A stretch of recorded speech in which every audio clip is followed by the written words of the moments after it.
about. I didn't plan on doing this, but I'm having a blast. Pathetic the Democratic Party is. The Democratic Party. He's like, they should have rebranded with a genocidal name like us, and maybe they would have done better. Civil War. I didn't talk about it, but the rest of the press couldn't stop talking about it. Oh, what will the Republicans do, right? No. The question is, what's the Democratic Party going to do to rise from the ashes? Because they are in ashes. And I'll tell you this right now: we are in total fucking war. Okay. I'm not talking about the Republican You're at war Party. with yourself, yeah, sure. you fat retard. I'm happy to be at war sorry. with them. I didn't mean to say say that. that. I'm happy to be at war with Trump, and it looks like I'm going to be for 4 years. I apologize. I already apologized. I'm sorry, guys. With the Democratic Party, this corporatist, weak, spineless, pathetic party. So the DNC, you think we're coming for you? You're goddamn right we're coming for you. We're going to pulverize the DNC. We're going to rip it to shreds so that none of those sounds like hate speech to me. Could ever screw up an election like this again. New York Times now has it at... Did he poop himself, guys? 5% chance that Donald Trump is going to... Somebody called the Charmin Bear. Carolina has been called... I think he pooped himself, guys. Hold on.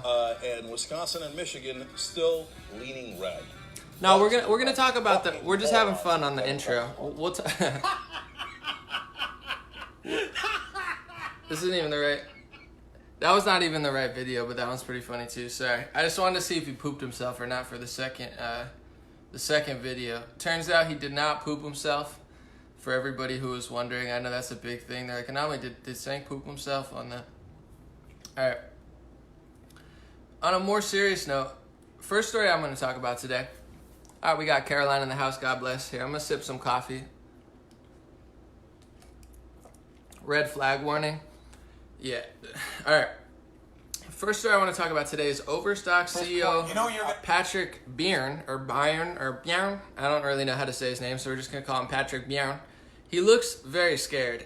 He talked to Chris Cuomo, or don't call him the other Italian name or he'll freak out, obviously. But he came out against the deep state and basically said he was a target, he was set up. We'll watch the video together and we'll talk about it because he talks to the very, very honorable Chris Cuomo. So we'll take a watch together and then we'll weigh in on it. Pretty crazy video. This guy looks scared out of his life. He's like, I'm going to go hide for a few minutes. And Chris is like, go hide, big boy. Top. The bottom, it was all hijacked from the top. What does that mean, hijacked from the top? What does that mean? What does that mean? The organization was hijacked from the top by X, Y, and Z. And at this point... You know you're going to have to provide names of people that you met with because, either you're telling a wild story or you're telling a story that's wild and true. One of those two is true. I'm highly confident that Bill Barr and the Department of Justice... Dude, Chris looks scared. Providing those names on an indictment someday in the not too distant future. But you gave the DOJ the names of the FBI people you met with? And I'm not the only whistleblower coming forward. Hillary Clinton's supporters in Hollywood were spied on. Whoa. I'm not the only person coming forward. It sounds crazy. I got to tell you, I don't mean to, use a word that's insensitive to the mentally ill, but it's because it's so unusual. I've never heard anything like this, Patrick. I've been doing this a long Speaking of words, time. he said the word crazy, and he said that's sensitive to the mentally ill. Have you ever heard that? Have you called someone crazy and be like, oh, I'm sorry, this dude's a retard? That word's sensitive. Use a word that's insensitive to the mentally ill. I'm enjoying that word too much. It's so unusual. I've never heard anything like this, Patrick, and I've been doing this a long time. It was weaponized. I was in the middle of it. Our law enforcement was weaponized. I'm sorry. I like President Obama very much. I did not vote for Donald Trump. You didn't? Our national security state was weaponized. I was in the center of it. Whoa. Those three names are known to the government, and this is, it happened. I want to be clear that the men in black were very unhappy. They were not leering, and they were like, this is really awful. We never have heard of this in our career. The United States never does stuff. We are not like Kumo this. looks like he's going to cry. Look at his, but this request is coming from X and Y. You think Jim Comey knew? 100%. 100%. There's good news here for both Republicans and Democrats. You notice like Kumo has those CIA eyes, Kumo and Cooper. They stare at you with them CIA eyes. They're like, either they're crying or it's like they're piercing through your soul. They're like, you shut the F up right now, Marianne Williamson. You better stop talking about pharmaceutical pills. And Chris Cuomo looks like he's going to cry. He's like, He's like, am I at a festival? Never mind. Republicans are wrong. I'm saying too much. Democrats didn't just dream up this Russian investigation.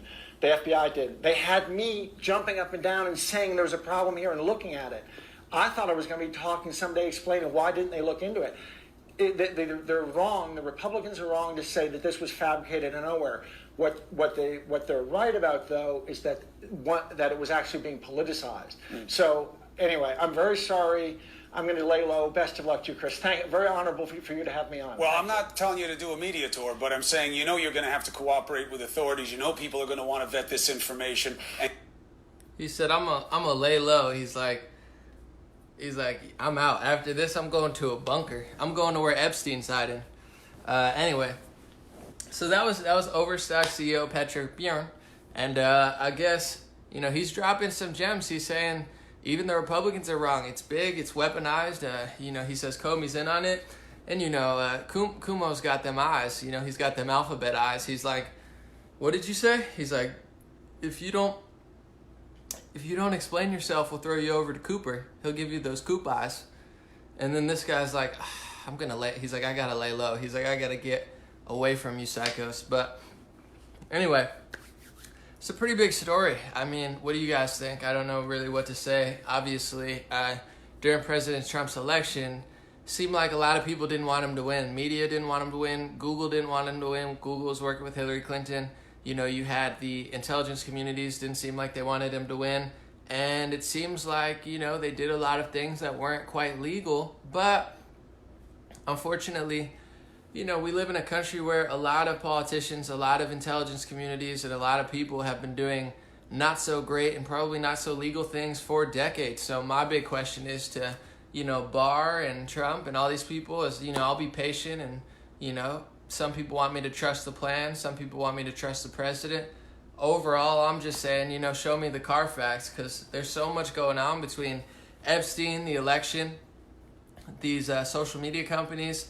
I'm just wondering when someone's going to do something. This guy looks so scared. He's going to his bunker. He's like, no more selling your mom's knitting products on Overstock.com. I'm out. He's probably going to go to Greenland or something. But I'm glad he's speaking up, I guess.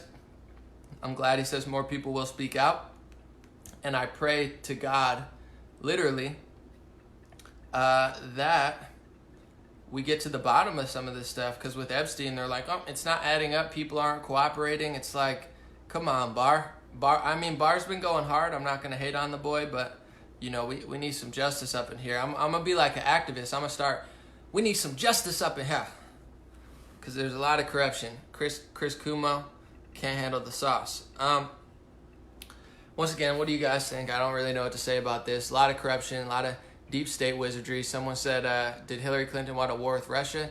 Absolutely. The media wants a war with Russia. Hillary was going to be a lot more bullish on Russia and Syria than Trump was. And there's quite a few proxy wars going on there in Syria. So we'll talk about it in the next segment. So that's enough of that. I don't really know what more to say about Patrick Bjorn. Rather than say, there's so much stuff. There's so many people, George Papadopoulos, everybody's saying, oh, any day now it's going to happen. I'm just at the point where just do it already. Hold people accountable, for God's sake, because this country is not going to progress unless somebody's held accountable. Like, Trump today on Twitter, real quick before we end it, Trump said, I'm meeting with a lot of people. We're gonna stop school shootings. I'm like, bro, unless you hold some people accountable, things are not going to stop. You got to hold bad people. There's a lot of bad people doing really bad things in this country. And unless you hold any of them accountable, none of this crap's going to stop. From pharmaceutical pills, I mean, the amount of correlation there is something that him or Crenshaw should look into. And if they don't, it's like, well, what's the point? I mean, someone's got to do something. Next story I want to talk about is the Young Turks, Hasan Piker, who is Cenk Uyghur's nephew and one of the stars of the Young Turks, went off recently and he was doing a little review of Joe Rogan's podcast with Dan Crenshaw and said some highly questionable, highly controversial stuff. I'm gonna be fair to Hasan. He'll probably appreciate my analysis more than any other right-winger or right-leaning person's analysis, because I'm gonna be honest, at the same time I do have to ask the question to Cenk and the Young Turks, is your news platform named after the Armenian genocide? A lot of Armenians think that the Young Turks, and I mean even Wikipedia I think says it, the Young Turks were responsible for the Armenian genocide. So why in the world is your American news platform named after the perpetrators of the Armenian genocide? I don't quite understand that. I don't know if any journalists are asking that question. I think it needs to be asked. I don't know if that's true or not, but the Young Turks, many Armenians think it's a genocidal YouTube name, and somehow they're partnered with YouTube, #1 political show on YouTube. That's my first question is, why, if it is, why is your news platform named after the Armenian genocide where millions of Christians were slaughtered? Second off, I want to say, I'm not a big fan of Dan Crenshaw at all, and I'm going to actually agree with Hasan on a few things, not everything. I'm going to disagree and condemn, so I'm in favor with the right-wingers. All jokes aside, he did say some very tasteless stuff, but we got to have the full conversation here. I can't be like, I'm not trying to call them, I know a lot of jokesters on the internet, they call them boomers. I know that's like the boomer generation. That's like 90% of my audience, so I can't make fun of it. But it's like, they just say the same thing. They're like, but black unemployment's down. They're like, Trump's doing a good job. Black unemployment. It's like, bro, we've heard that story. They all say the same thing. We condemn. We got to switch it up here, guys. We're not going to get a basic analysis. But parental advisory for anybody watching that's younger. There is some bad language here, but it is what it is. I'm going to play it so you can hear the clip that everyone's talking about. America deserved 9/11, dude. Fuck it. I'm saying it. We're there to partner with them. We're not there doing our own thing. We're there partnering and training in a video and game. equipping and enhancing their capabilities. I can't do this. I can't do this. This guy has the understanding of foreign policy of like a 12-year-old. What the fuck? What the fuck is wrong with this dude? Didn't he go to war and like literally lose his eye because some mujahideen, a brave fucking soldier, fucked his eye hole with their dick? Isn't that how he lost his fucking dumbass eye? Because he got his fucking eye hole fucked? All right, so we're gonna go through part by part because here's the part that really ticks people off. All right. America deserved 9/11, dude. Fuck it, I'm saying it. We're there to partner with them. All right, so he said America deserved 9/11. So first of all, I want to say, I don't like when Ben Shapiro says he wants to kill or he would be okay with killing, Afghani civilians. I don't like when Andrew Klavan says, he wants to blow up Iran. And obviously, as an American citizen, I don't like that he says that America deserved 9/11, especially the innocent people there. I mean, most of the bad people in America that you could say are responsible for anything during war, they weren't in that building. I mean, I have people, friends who had family in that building. The people in that building, the people who died on 9/11, did not deserve 9/11. So that's the first thing. If you're ever going to say something controversial about 9/11, I think you have to cover your bases and not say that America deserved 9/11 outright. I think that's horrible, and people are rightfully, mad and disgusted by that, because when innocent people, thousands of innocent Americans die, to say that they deserve that is gross, because the bad people in America, trust me, I guarantee they were not in that building. So that's first of all. We'll go through the other parts. America deserved 9/11, dude. Fuck it, I'm saying it. We're there to partner with them. We're not there doing our own thing. We're there partnering and training in a video and game. Equipping and enhancing their capabilities. I can't do this. I can't do this. This guy has the understanding of foreign policy of like a 12-year-old.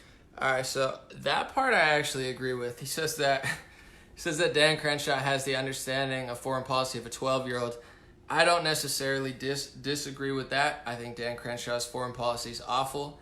I think he's him and Ben Shapiro and the neocons, as they call them, the Bill Cristols, they just endlessly want war. And someone who studied a lot of stuff, I don't agree with them. But here's what I want to say. As much as I disagree with what he said about 9/11, obviously it's disgusting. Innocent people died. America, this is my country. I don't want people to die in my country, and I don't want to be attacked by terrorist groups. There is actually stuff that no Republicans are covering that Hasan is saying that actually does make sense. And I'm not saying what he said there makes sense, but on his Twitter he's trying to explain something, and this is a tough pill for a lot of conservatives to swallow, because everyone wants to be America, America, America. But he's saying, why is America selling all these weapons to Saudi Arabia? They keep ending up in the hands of Al-Qaeda.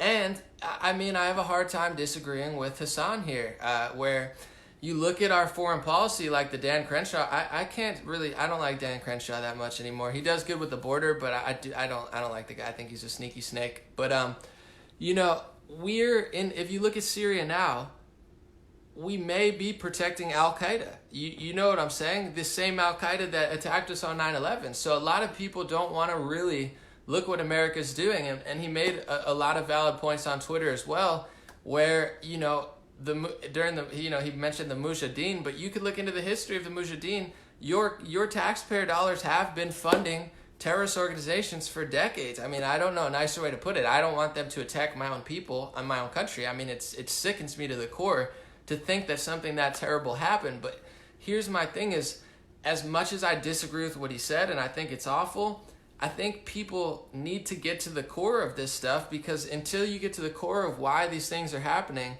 they're never going to stop happening. It's like Las Vegas, somebody murdered 80 people at a country concert. We don't know anything about it, so why would something like that never happen again if whoever did it got away with it? Same with 9/11. I mean, the inconsistencies there. Like, we said it was Al-Qaeda, then we went to fight Saddam Hussein, Muammar Gaddafi, Syria, and now in Syria, we may actually be protecting Al-Qaeda. And I know people don't want to hear that, but if you hate Al-Qaeda, as you should, for what they did during 9/11, why are your taxpayer dollars going to protecting them, funding them, and supporting them? I don't know a nicer way to say it. And I think that's a point that, you know, maybe Hasan is bringing up in a very ugly light, that no one wants to figure out. And I think that's the two-party trap. I think the left wing and the young Turks, I don't think they like America. Like, you know, obviously him saying that, I don't think he has a lot of love and compassion for his home country, America. And I think a lot of left-wingers, their hate for America outweighs their love for America. So, you know, I'll never, you know, I don't agree with a big government. I don't agree with most left-wing things. And even their foreign policy, I don't think they love America at all, you know? So it's like, I think they're always not really looking at the full picture. However, not all, but some, like even Dan Crenshaw, he'll act like he's so American because he went to war. And yeah, you know, I wouldn't make fun of his eye or anything. That's terrible. However, it seems like the dude wants to get us into more endless war, you know? And then it's like their colleagues want to pass speech regulations so you can't question their loyalty to another country, when if you really look at the whole scope of things, it's, you know, look like right now in Syria, in Idlib, there's terrorists. And we may be protecting them. I don't know, and I wish I could say we weren't. I wish I could say we were fighting them. But I brought up this article a lot. I'll search it again so I don't fabricate, and I kind of get to the point of what people are talking about. This is in the LA Times. I bring it up all the time, and people are always like blown away. They're like, I can't believe that happened. This is from 2016, LA Times. It says, in Syria, militias armed by the Pentagon fight those armed by the CIA. So your taxpayer dollars are arming the Pentagon, who's fighting the CIA. You're funding two sides of the same war. And, you know, as much as I condemn Hasan Piker for you know, Sank's cousin, for saying that, you know, that horrible stuff about 9/11 where thousands of innocent Americans died, so that, of course, what he said is disgusting, wrong, and you have every right to be disgusted. You should also be disgusted by why are your, you know, this is Syrian militias armed by different parts of the U.S. war machine have begun to fight each other on the plains in Aleppo. And before Trump got into office, this was really happening. I mean, I don't know what to even say. Even now, like, they say that Al-Qaeda did 9/11. People really died on 9/11. Innocent people died on 9/11. It's disgusting. It's horrible. It's terrible. I mean, I'm an American citizen. That's one of the most sick, disgusting days. But if you don't get to why it happened, you know, what's the point of being outraged? And a lot of Republicans are just always outraged, but they don't even know why it happened. I mean, even with the narrative, first of all, I don't believe the media narrative around it. But even with the media narrative, they said that it was 16 of 19 hijackers, or most of the hijackers were from Saudi Arabia. So even with the media narrative, so most hijackers were from Saudi Arabia. Are we fighting Saudi Arabia? No, we're selling them $250 billion of weapons, guys. And between the United States, Israel, and Saudi Arabia, I don't know a nicer way to put it. I mean, your taxpayer dollars are most likely going to protecting terrorist organizations, many of which are the same ones that they say did 9/11. It sounds crazy. It sounds horrible. I sound like a bad person for saying this, but I don't know any other way to say it. And I've never seen any, like the Dan Crenshaw and the Ben Shapiro types, I've never seen them have an intelligent or rational argument around why they want to keep starting war. They never talk about that. They're just like, oh, well, you know, the enemy's there, so let's keep funding, keep fighting. It's like, you're funding both sides, big boys. Like, it's all over the news. I mean, it is terrible, but, you know, that's why, although I disagree with her domestic policy, I think she's a little sneaky as well. But Tulsi Gabbard talks a little bit about that. She brought that up in the debate and never freaked out. She said Trump was protecting Al-Qaeda. And everyone thought that, like, all Trump supporters were like, whoa, that's horrible.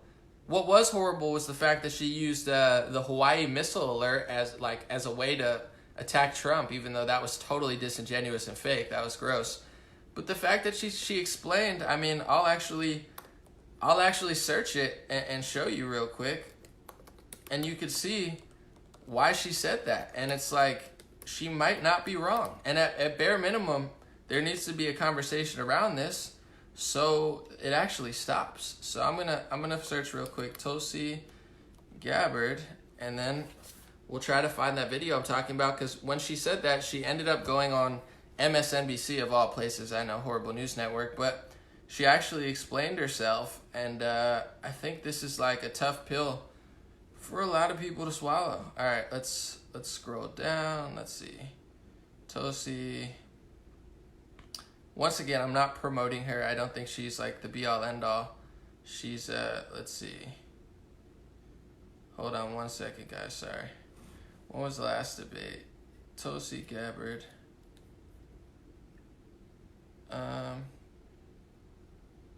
Almost there. Sorry, guys.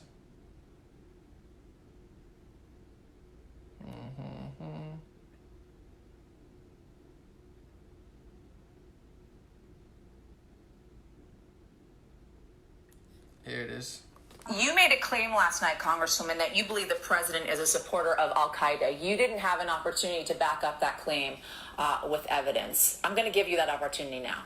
This president has chosen to double down and triple down on an alliance with Saudi Arabia, a country that is the #1 propagator of the radical Wahhabi Salafist ideology that fuels terrorist groups like ISIS and Al-Qaeda. And secondly, this president is doubled down on support for Al-Qaeda and continuing this regime change war in Syria, even threatening to use our own military to respond to anyone who tries to attack Al-Qaeda in the city of Idlib in Syria, where they are in control of and have their stronghold. This is deeply concerning to all of us as Americans, but for me, especially as a soldier who enlisted after the attacks on 9/11 to go after Al-Qaeda, that terrorist group that took thousands of lives on September 11th. This is a huge betrayal to all of us, to all of our service members, to all of those first responders on 9/11, to every family that lost a loved one on that day. All right, so there's two things I disagree with her and I agree with her on. What I disagree with her on, everybody says Trump did nothing in Syria. That's a lie. Progressives never want to give Trump any credit. I get it, but it's disingenuous. He overturned like $2 billion CIA program, which allowed Syria to free themselves from terrorist groups. So before Trump got into office, Syria was not doing very well. After Trump got in, he did help get rid of ISIS. But so I don't think that Tulsi's giving him enough credit. I get it. No progressives ever do. That's fine. But where she's not lying is so you got to understand, during Obama and Hillary, the whole region was covered with terrorists, like more than half the country, all of their major cities. Trump helped free them, in my perspective, but right now in Idlib, there's Al-Qaeda. You know, the same Al-Qaeda that they said did 9/11. That's where their stronghold is. I mean, seems like they're getting help from Turkey and, you know, other places. I'm not really sure. You look into it more. But we're protecting them. You know, it's like we're saying we're framing, and our mainstream media is framing, if Syria dares attack Idlib, then we're going to attack them. If Syria dares try to free their country from terrorist groups, So we are protecting, you get what I'm saying? And that's kind of the thing with like a lot of people who support Trump. I do, obviously I have, and I've taken a lot of heat for it, but it's the same with when Ron DeSantis sells out your free speech, or Ted Cruz tries to sell out your free speech, and everyone just screams Ilhan Omar, Ilhan Omar, Ilhan Omar. The reason I don't want you to do that is not because I like Ilhan Omar. I don't like her. I don't like the Young Turks at all. I don't think what he said was appropriate or right. However, just because you don't like someone doesn't mean you should put blinders over your eyes. That's the two-party trap. That's why we never get anything done in this country. It's back and forth, back and forth.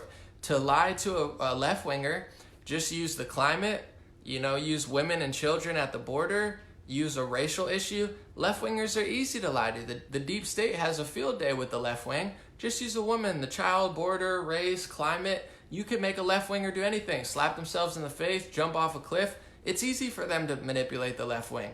The right wing is kind of easy to manipulate too. All you have to do is throw an annoying, low IQ Muslim lady who is really annoying, who can't even speak properly, or just tell them, you're going to fight for America, war, and a lot of, we're going to fight the terrorists. Meanwhile, they're funding the terrorists. That's why you can't be emotional. Like Ilhan Omar, she's not a great person. She is a threat to the country in my perspective. However, Republicans ignoring the fact that Republicans are selling out free speech is a bigger threat to our country. Republicans ignoring the fact that their politicians are protecting Al-Qaeda, that they say did 9/11, that's a bigger threat in my perspective than Ilhan Omar is. It's the fact that the conservative wing in our country can't actually conserve anything, and all these phony, no offense, but all these phony conservative, influencers, they don't say, all they do is post Ilhan Omar memes. So all the people, that's all they know. To me, that's a bigger threat than Ilhan Omar is. The fact that these lying conservatives want a seat at the cool kids table so bad and to get booked at CPAC that they're willing to sell their own country out for endless war. They're willing to lie to their people and not even protect the First Amendment. What's the point of pretending to be a conservative influencer if you're not even going to stand up for the First Amendment? What's the point of saying you're going to fight the deep state if you're not even aware that your government is protecting, terrorist organizations? You get what I'm saying? The Young Turks are not great. Ilhan Omar is not great. But in my perspective, what conservatives are doing and how easy they are to play, I mean, there's anti-free speech legislation being passed as we speak. It's already been passed. And conservatives haven't said a peep about it. In fact, they're spouting rhetoric that plays into those laws. It's a two-party trap, guys. That's why nothing ever gets done. And what Tulsi said, although I do think she is a little sneaky and I don't trust her, the big battle now is, the big battle is right-wingers are Israel, if you disagree, you're an anti-Semite. And then the left-wingers are UN, the United Nations. So that's the two-party trap. It's like if Tulsi wins, she'll probably be like, oh, the UN is great. And the truth is, the UN isn't great. The UN's not great. So she can be like, oh, Israel and Saudi Arabia is bad, so we should go for the UN.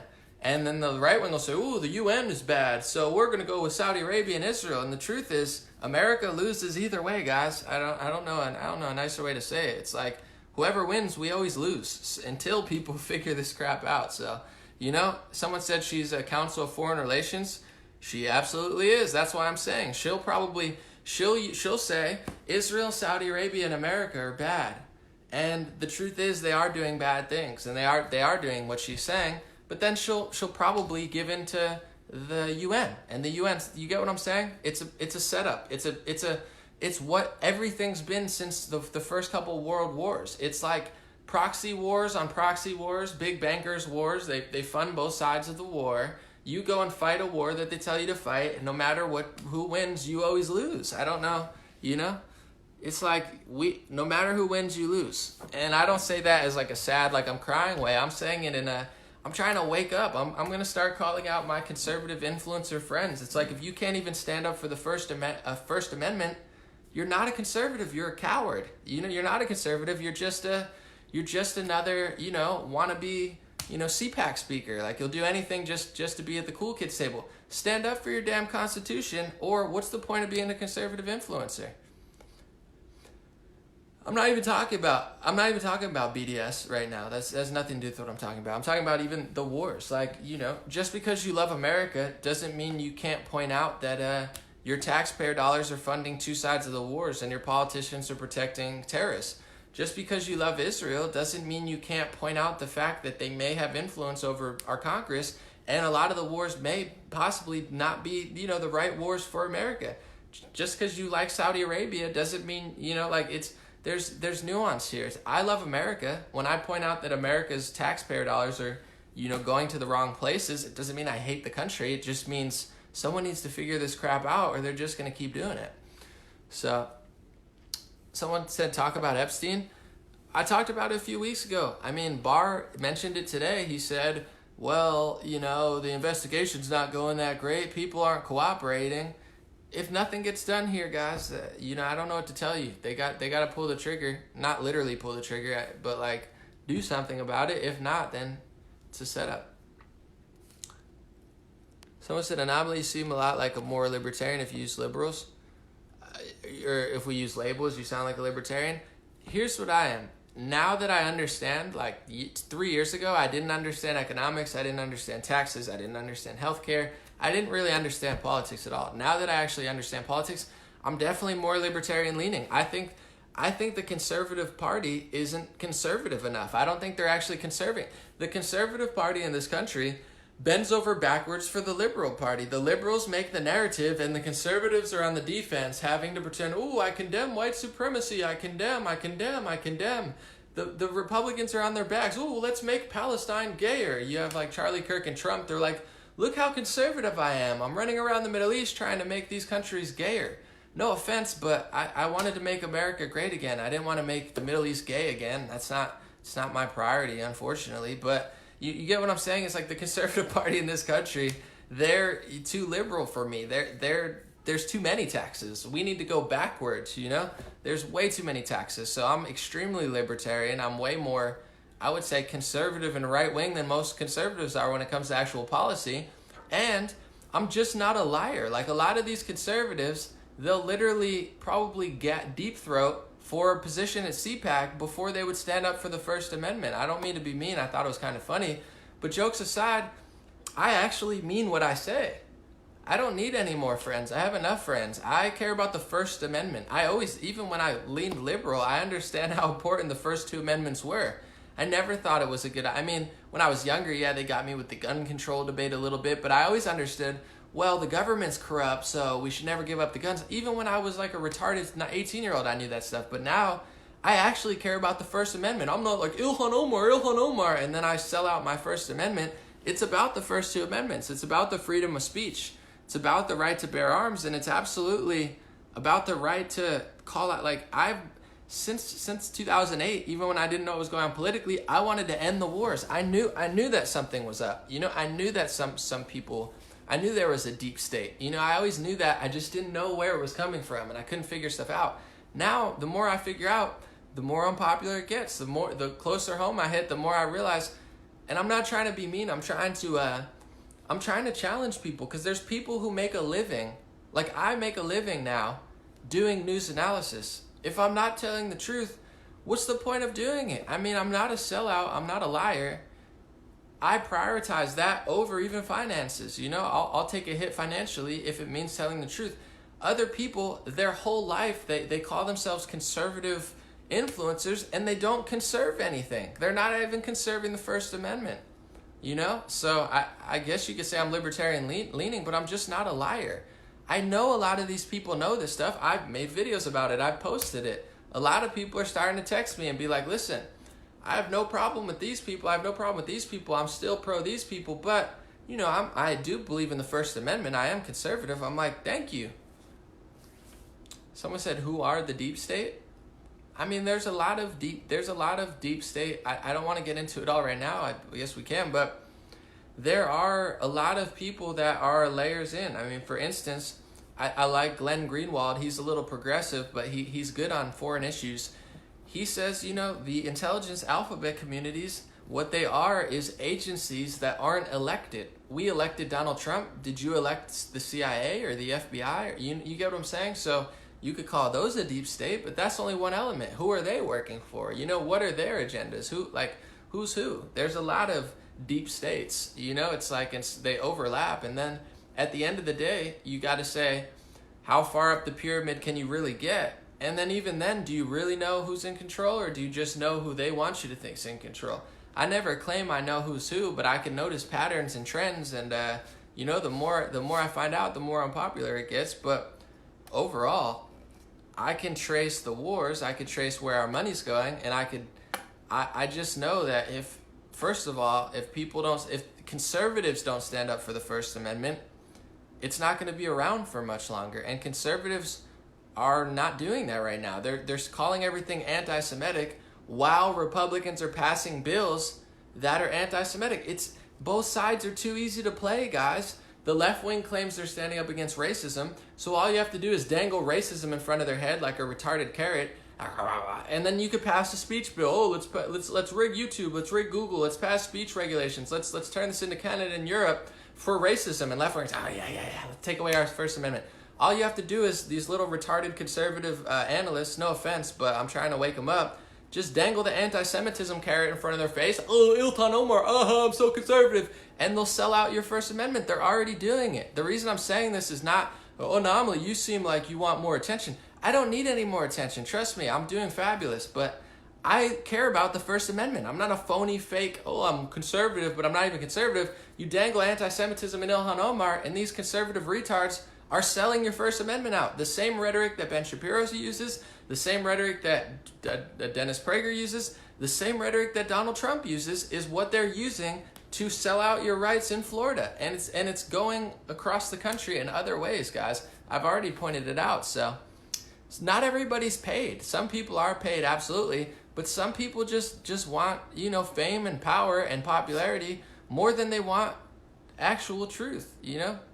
Someone said, why do you keep saying the R word so much? It's kind of not cool.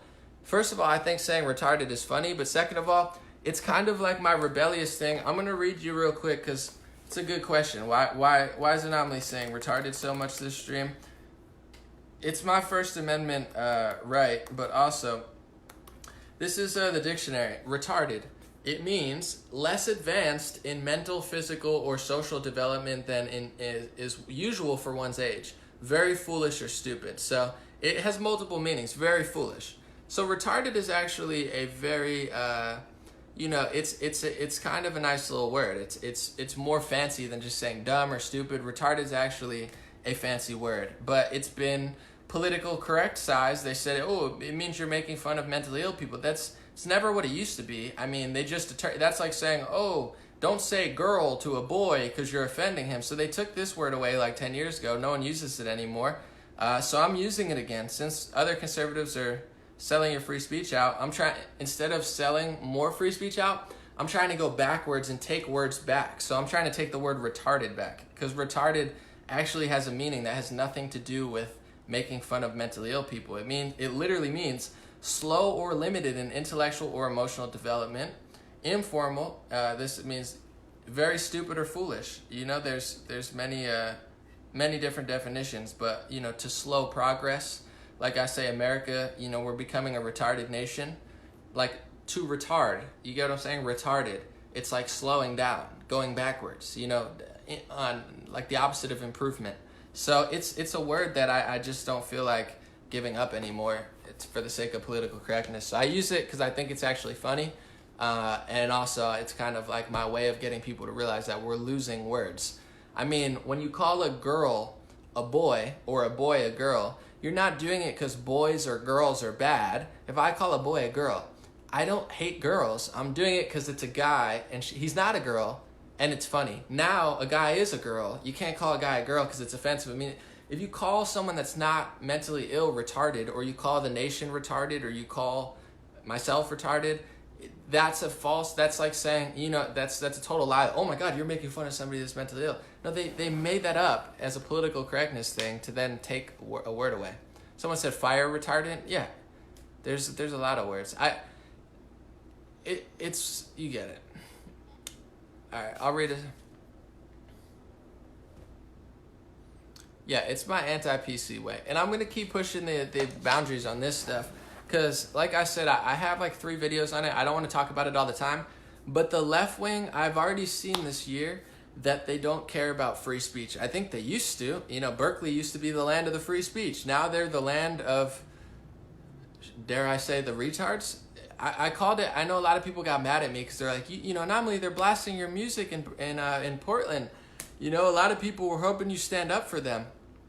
And I'm glad that people went there and filmed and showed them who that group really was. You know, I think there was some, but I dubbed it the Retard Proxy War, not to be mean, but just kind of wake people up. It's like, as you guys are fighting each other in the streets, the politicians that are so-called conservative are signing away your First Amendment rights on foreign soil and making it illegal for you to say the truth. So it is a little mean, I guess, but at the same time, I'm like, guys, the left wing, I don't expect them to stand up for free speech. But if the right wing won't stand up for free speech now, that's why I'm pushing a little more. I don't expect the left wing to do anything, but it's like, I know I have conservative friends. There's no nuance. It's like you can go to 30 different conservative accounts and they're going to post the same things every single day. It's the same meme, the same Ilhan Omar jokes, but none of them are smart or honest enough, probably honest enough, because I know a lot of them are smart, to post that Ron DeSantis is using false, allegations of anti-Semitism to pass a bill that absolutely undermines the First Amendment, so much so that it was actually Jewish Floridians who made the biggest stand against it, saying, you're not protecting Jewish people with this bill, you're selling out the Constitution. So why can't conservatives figure that out? Because they don't want to. And I'm not trying to be mean or edgy even, but it's like, at this point, the First Amendment, to me, I know it's a threat on the left wing, that's obvious. But now that I realize that it's a threat on the right wing, and the right wing will be silent about it while they pass, I'm gonna push all these little phonies. I don't even care. I will throw my weight around metaphorically, with the influence that I have to wake these people up. Hey guys, I know you know who I am. I know you watch my channel. Are you gonna say so? Are you just gonna keep saying Ilhan Omar anti-Semitic as they use that to sell out the First Amendment? It's ridiculous. But it's just one bill in Florida, right?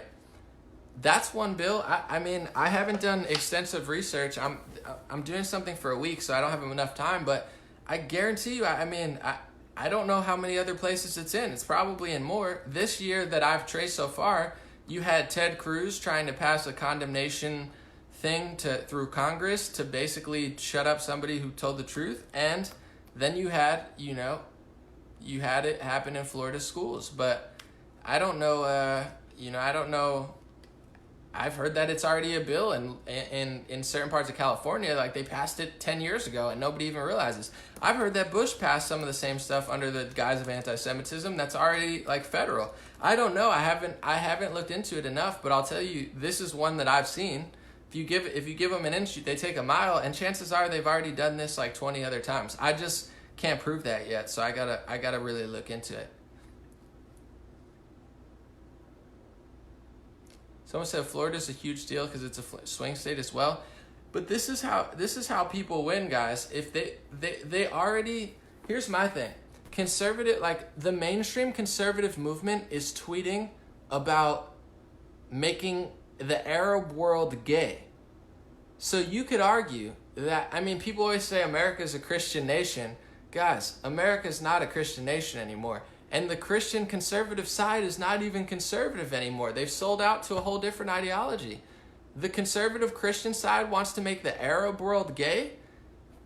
In my perspective, the Arab world is probably more Christian than Christians are in America. If they're trying to go over, hey, you should be gay like us, how about you work on making sure that the LGBT community is not promoting pedophilia and you have, widespread pornography all over the United States. I'm just saying, for Christians, it's like, what are you doing? So it's not even just the anti-Semitism bill. It's like conservatives are so not conservative. I don't know what they're going to conserve at this rate. So it's like there needs to be some sort of a shakeup. Liberals dominate everything. So you pass a bill in Florida that makes it illegal to say the truth. Everyone has to be on their back.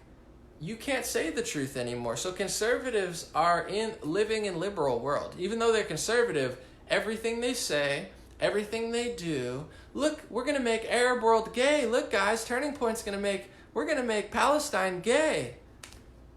Who's conservative? Whose America First conservative agenda is that? You know, like, they're playing by liberal rules. Everyone has to play. So not only are liberals dominating the media, they're dominating history, they're dominating the schools, they're dominating music, they're dominating culture. They even dominate conservatives. The real conservatives on the Conservative Party have been deemed extremists. The people who are actually Christian and actually, you know, wanting to conserve something have been deemed like far-right extremists on the conservatives, and we condemn them as conservatives. So it's like, you get what I'm saying? There needs to be a little shake-up on the right, because at this rate, it's like, you might as well be two liberal parties. Yeah, they're doing tax cuts, and I know Trump's defunding Planned Parenthood. There's definitely a lot of wins going on for conservatives. I'm not trying to be all a downer, but it's like, at this rate, they need a little shake-up, because it's like, I don't know what they're going to conserve long term.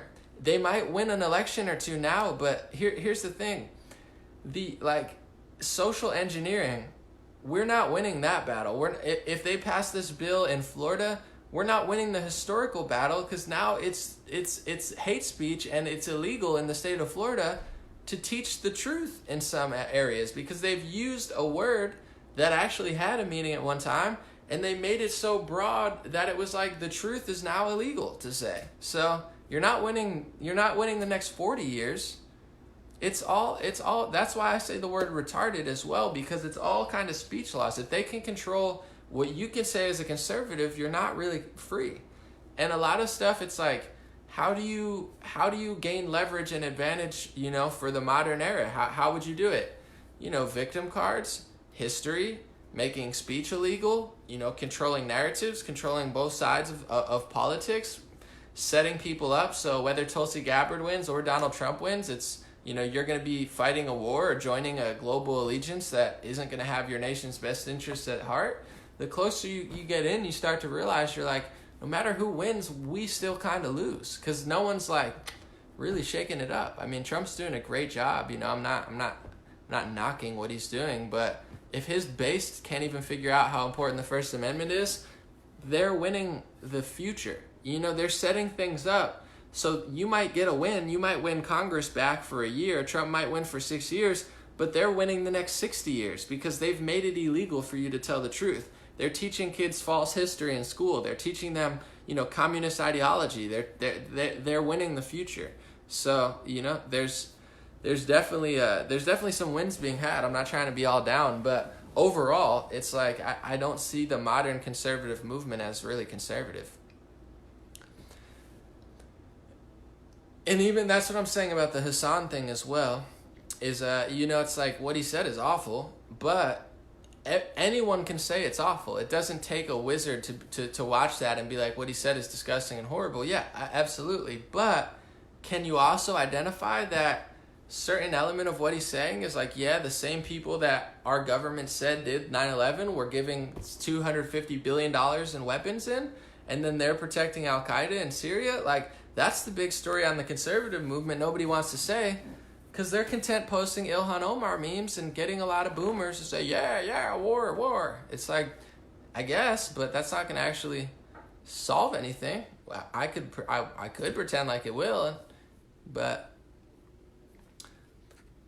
someone said, folks, you have to listen to William Cooper and read Behold of a Pale Horse. He predicted this all in 1991. Yeah, I've only seen a few things from William Cooper, but I know a lot of people say that William Cooper was the point, was the truth. He was definitely he was definitely onto a lot of stuff, but I haven't read the whole book, but I've heard some YouTube stuff from William Cooper. Interesting guy for sure.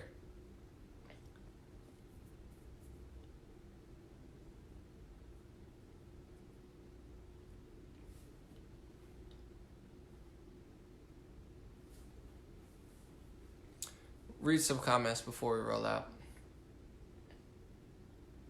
Someone said if we draw a chart, we can see where it's going. That's what I'm saying. It's like, even on the conservative, I know, like, it's crazy that this stuff is so edgy to say, and like no conservatives will say it, but it just makes me want to say it more. Like, if I don't care, I'm not a big like identitarian at all. I'm not like racially really proud. I'm more like individually proud of myself, you know, not overly prideful, but you know, I'm not a big identitarian like at all.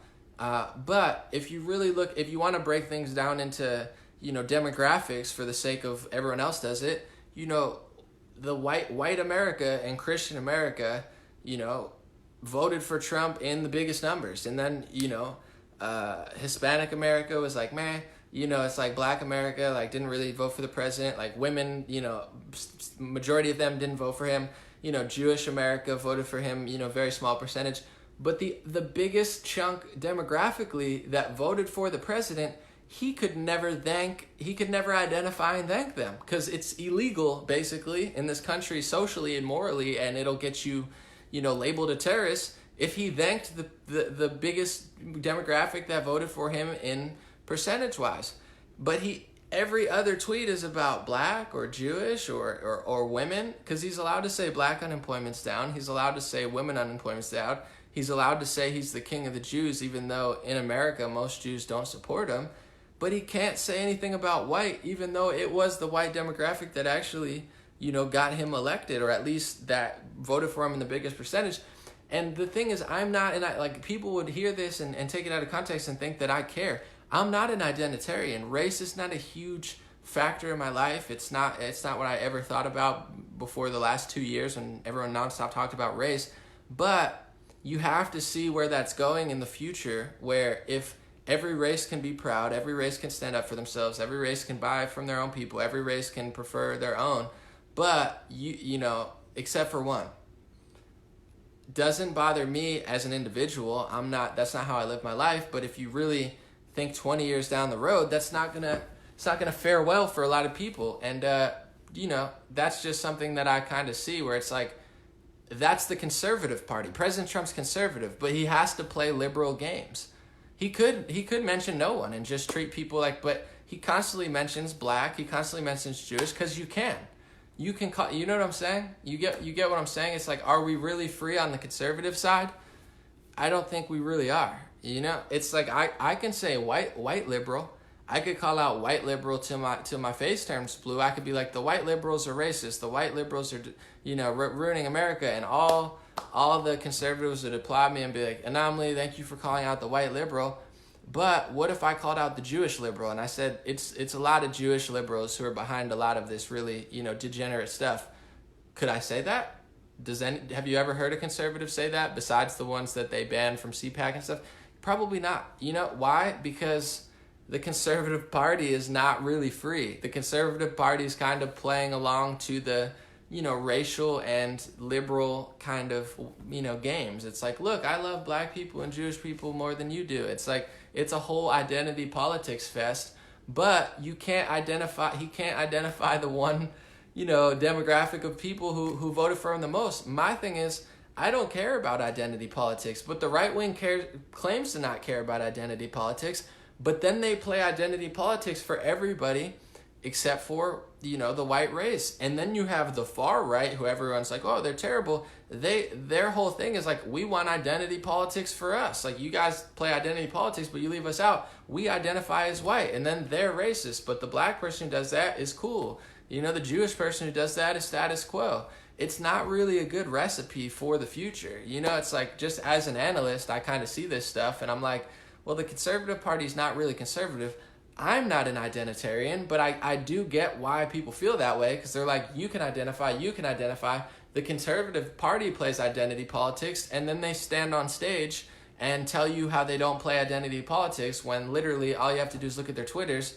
All they do is play identity politics. So you get what I'm saying? These are kind of the taboo conversations that you're not even allowed to have, and it's not even my thing. I'd be honest. If it was, I'd just say it. I don't really care, but I'm not an identitarian. I'm not a racial, like, race doesn't play a huge factor in my mind, but as an analyst, seeing how everyone else is talking about race, I could point out statistics and hypocrisy, and I can predict the future as far as, well, if you keep going on this path. It's like, someone said, Michael Malice said this. I don't know if it was him that dubbed it or he's quoting someone else, but you know, they said the Democratic Party, you know, it's like you sell out your rights quickly. You know, the Republican Party, they sell out your rights slowly. It's like, at this rate, like, you can get some minor wins if he does something big, yeah, for sure. But that's kind of my thought, is like, you know, it's either way. It's like either it's a slow lose or a quick lose.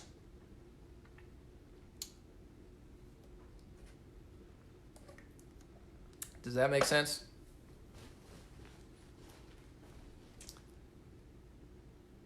That's why if you guys on Twitter, I like there's a lot of people I like on Twitter, but my man Hotep Jesus and the Hoteps, it's like they're black, but they're like, they don't care about racism. You know, it's like they say really edgy stuff, but in that, it actually makes people less racist. Like, they'll say something that someone would perceive as terrible. You know, they're black, but they don't care if white people do it either. They're like, what? Like, you know, it's like, no, they're not sensitive and they think it's funny. It's like oversensitivity and like over identity politics when it's biased is like, it's such a drain. I'm so tired of like condemning people. It's like, who cares?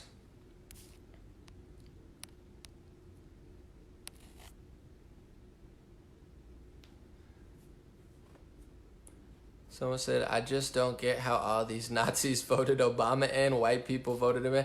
Yeah, no, the media is obviously lying. I mean, a lot of people who voted for Trump voted for Obama twice. America is not racist. White people in America are some of the least racist people in the world. Like, I'll just say it. I mean, you know, probably if you did a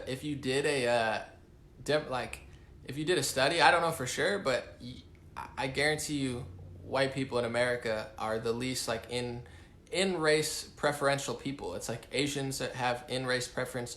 Jewish people, ironically, in the media, they're constantly calling white people white supremacists, but they might have, you know, some of the most racial pride and in-group preference out of anybody. So it's like, well, how come Ben Shapiro never talks about that? You know, I'll call out white supremacy, absolutely. Yeah, white supremacy is horrible. Will you call out Jewish supremacy, Ben Shapiro? Of course he won't. He just subverts Christians and convinces Christians he's conservative as he sells out your free speech. And totally, I'm not trying to get into that again, but I'm willing to debate them. The point is, it's like a lot of people in other races have in-group preference the most. Probably white has the least. Yet Trump has to say, oh, this is terrible. He has to play games of the liberal. Someone said, God forgot the melanin with me. I don't know what that means. Someone said, I'm the white delight. That's funny. And I think I actually think the media, I mean, I know that the media tries to create a race war, but the media tries to tell us we're all the same in a communist way. And the truth is, every American deserves freedom. Black, white, gay, straight. Every American deserves, equality in the sense of equality of opportunity. But the truth that the left wing and the right wing doesn't really want to say, but mostly the left wing, is we're not all exactly the same. Like, the left wing wants to say men and women are exactly alike. They're not. Men have penises, women have vaginas, women have children, men on average are physically stronger, and that's just the truth. So it's like the truth is not acceptable on the left wing. Like, men and women are not the same. And it's actually asinine and, in my opinion, very dangerous to suggest that men and women are exactly the same when they're obviously not. It's a good thing, though. Women have beautiful, amazing powers that men don't have. Some men have beautiful, amazing powers that women don't have. But also, racially, the truth is we're all equal in the sense of we all deserve freedom, but are we all the same? I would say we're not. And that's not a bad thing, though, if you just embrace it. You know, that's what I want to do. That's what the Hoteps want to do, where it's like, you know, go to a supermarket, and if there's a different aisle sometimes for black skincare and hair care products. Is that a bad thing? No, it just means, you know, you have different style hair, you have different skin. I mean, I could go in the sun for 4 hours and I won't burn because I'm part Puerto Rican and Italian, and that, you know, DNA and skin does pretty well in the sun. I'm not the best, but I'm not the worst.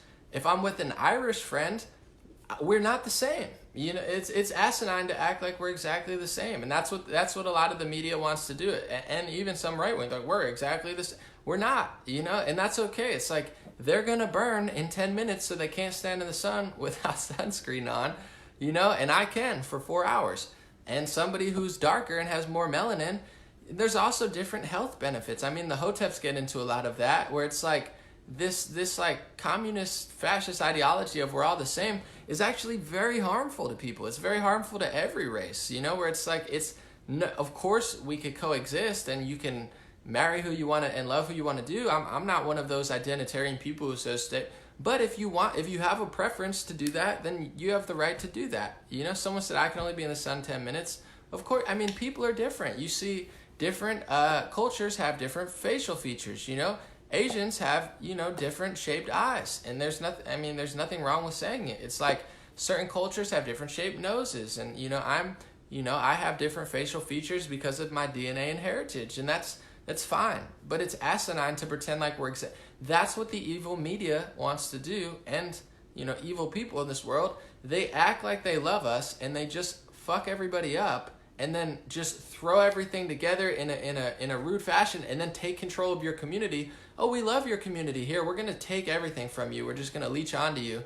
And then they act like if you want to get them away, you're like, hey, stop screwing over my community. Oh, you're racist, you're sexist, you're xenophobic. Oh, you don't want this, you don't want, like, there's nothing wrong with having, if you're black and you want to only marry someone black, that's fine. If you're white and you want to only marry someone white, that's your prerogative. Who am I to tell you? If if you're Hispanic and you want to marry Hispanic, if you don't, that's fine.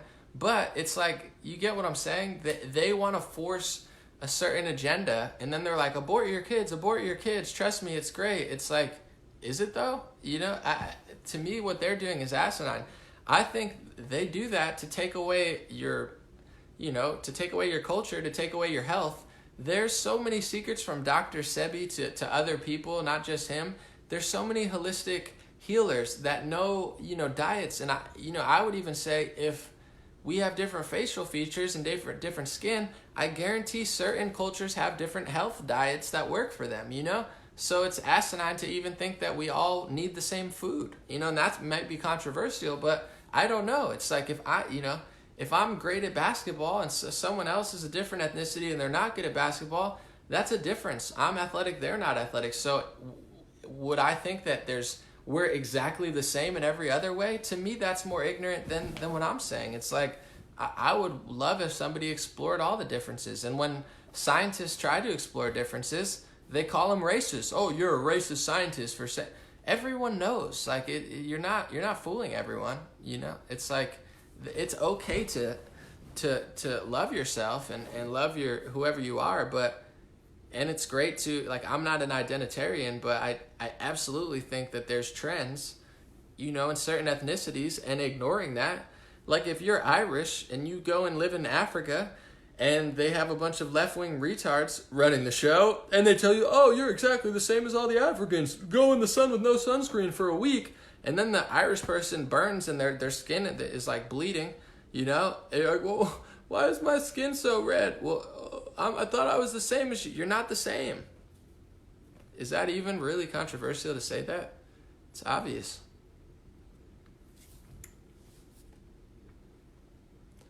Someone said, how the heck is your lawn racist? I don't even know what you're saying, but...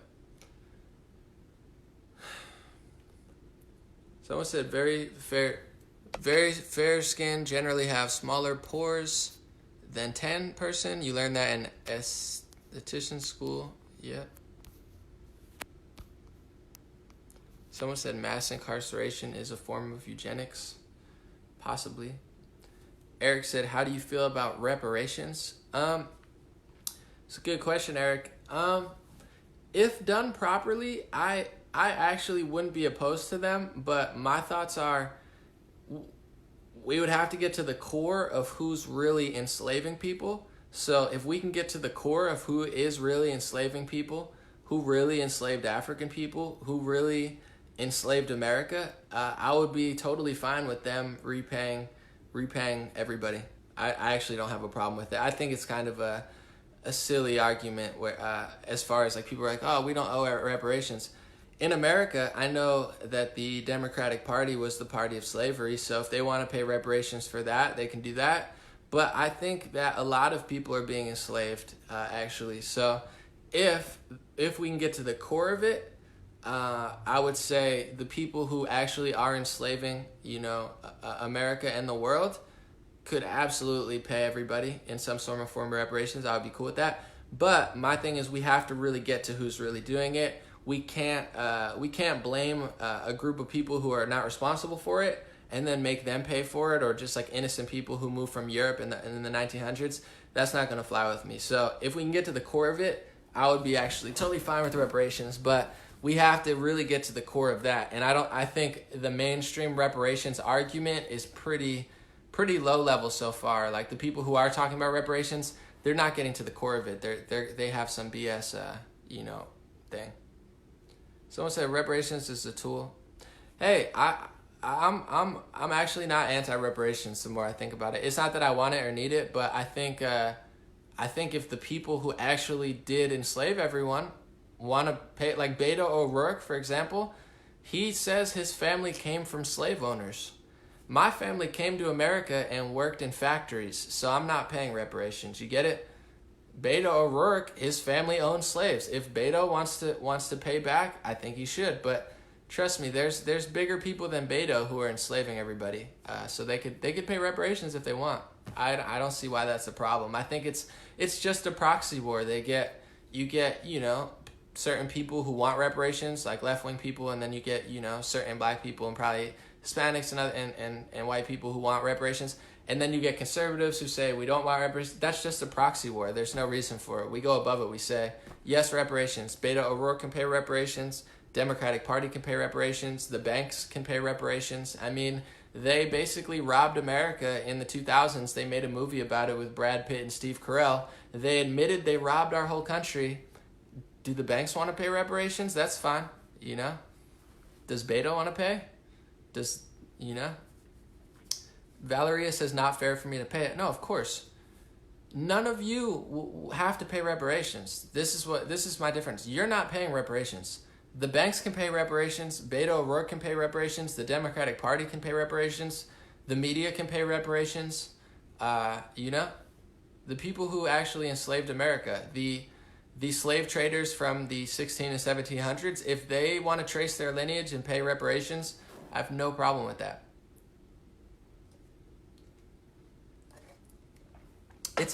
Don't spend too much time on it, guys. It's just a proxy war to say I don't want to pay reparations.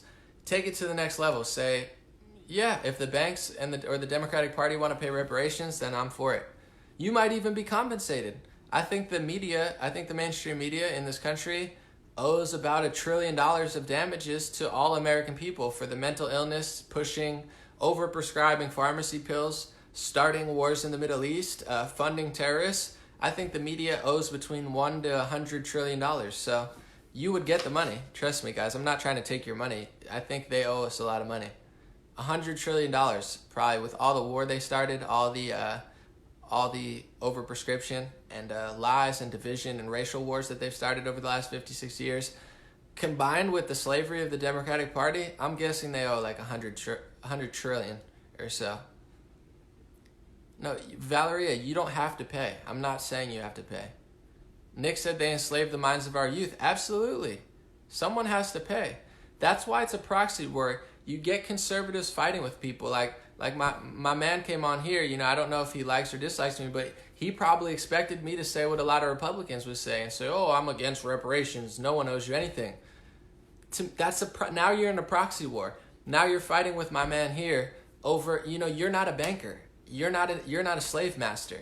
No one, don't play, don't even play their game. Say, yeah, no, I agree, I do. I'm not even a Republican, but you get what I'm saying?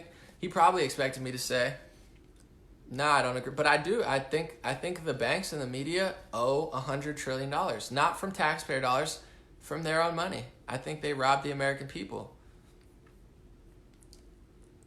Does Cortez owe reparations to the victims of her vampirism? That's funny. So the rule of the internet is never say not to do something or else everyone does it. Because a while ago I said, don't say that AOC is a vampire. So now people just nonstop say that she's a vampire. It's so funny. So this is.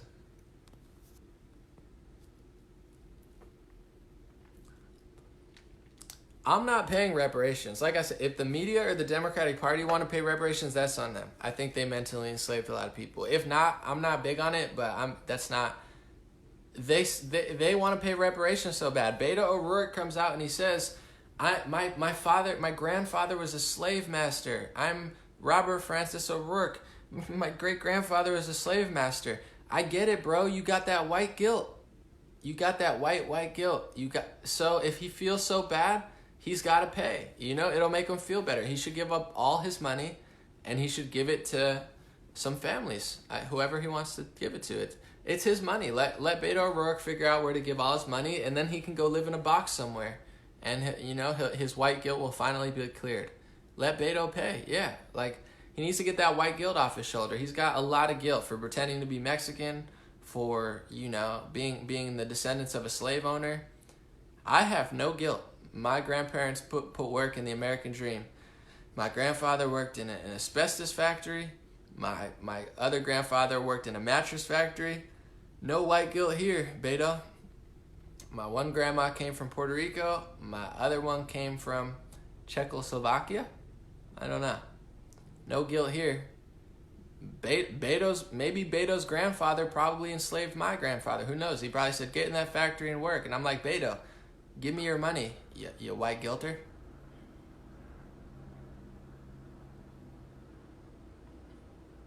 Nah, Beto feels horrible. He's got O'Rourke guilt. He probably enslaved his own people. He's got that genetic DNA guilt. It's attached to his genome, so he can't help it. Someone said ideological subversion. It's a good video, the one of the Russian guy.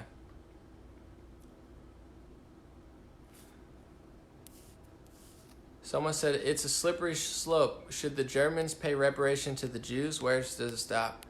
I can't speak for the families actually involved with Germany, but I think the Jews are doing pretty well. I think they're doing all right.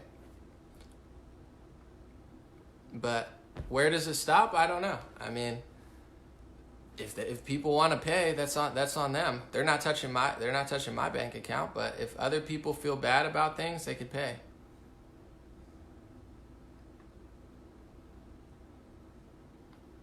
Shouldn't we be past this? I don't know. You asked the question. I just answered.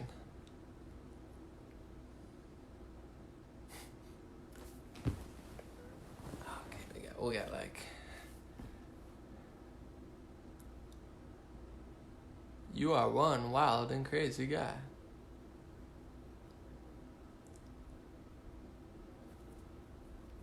I don't know. People always ask me to run for office. I'm not gonna do it, but I watch this circus and I'm like, all right, these people are clearly incompetent. How about indentured slaves? Someone said I'm Native American. I don't hate anyone. Awesome. Listen, I don't know. I'm not here to unveil my enslavement plan, but I'll think into it. If I ever run for office, I'll have my own reparations plan, and it'll probably include the banks. Every banker that pretty much just, you know, financially raped every country that they've ever gone to would probably be to the tune of like hundreds of trillions of dollars. So trust me, I don't think it would involve any civilian people. It would probably be aimed at the people who, you know, subverted most countries via banking. So you guys don't worry. If you just work a humble job, I'm not coming for your money. Trust me. Someone said if you run for office, you need a haircut. Why? I mean, eventually, obviously, I'm gonna cut my hair. It's getting too long, but I could put my hair back. I look slick. I mean, I could win office with my hair down to my feet. I could win office with my head shaved. I'll run circles around these people regardless how long my hair is. Have you seen the prices of produce? No. The Swiss banks? Listen, I can't disclose my reparations policy right now. All I'm saying is if I did have one, I would be getting to the core. So you could say Swiss banks if you want. I'm not going to disclose names or people or specific banks. All I'm saying is if I was doing a reparations thing, I would really have to figure out what's going on. It would take me like another 5 months of research.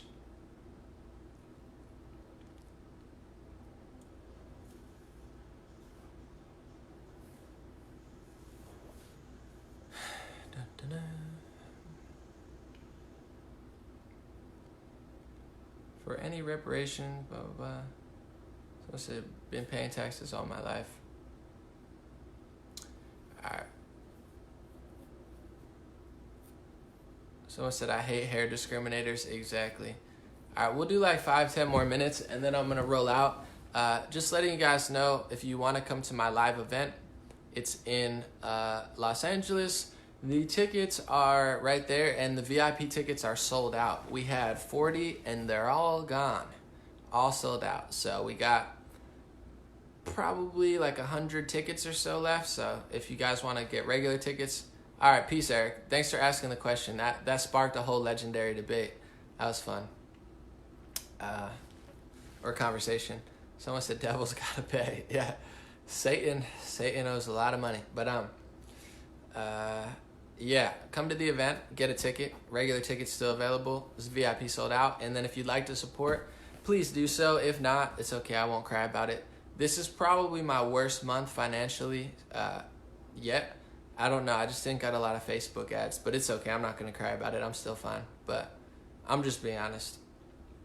Thank you guys for supporting, but I'm fine. I'm not crying.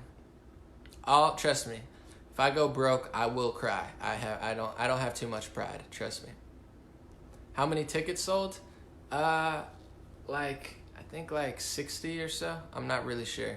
So we could seat about 200. So the more, like, I'm okay with like between 100 and 150 would be ideal, because it's a big enough space for 200, but it would be kind of cramped, you know. That would be like full house. So I'm already fine, because the VIP tickets were $40, and we sold out of those. So we're already basically, like, with security and venue and all that stuff, I'm funding everything.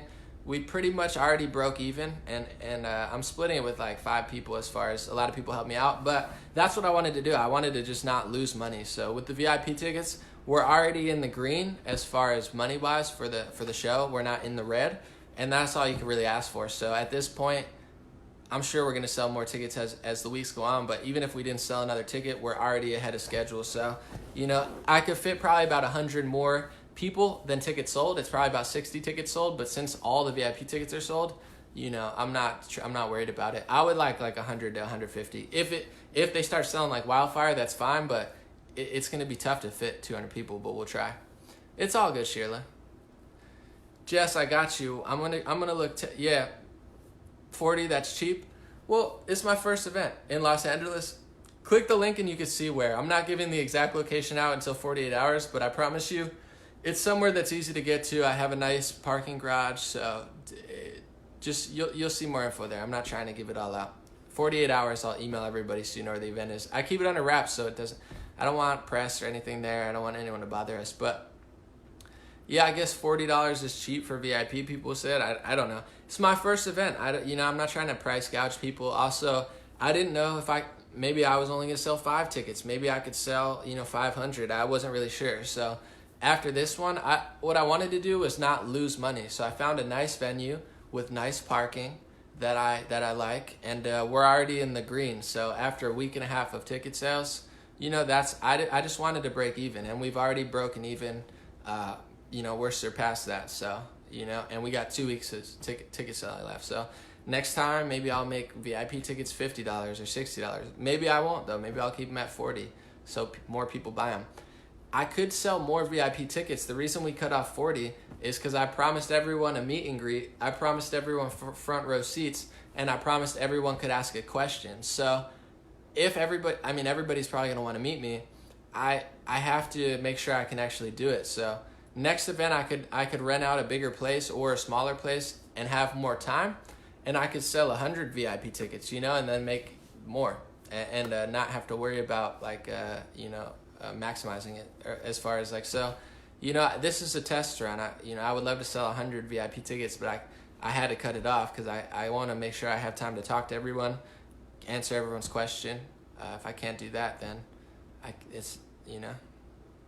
Steve, you're funny, Steven.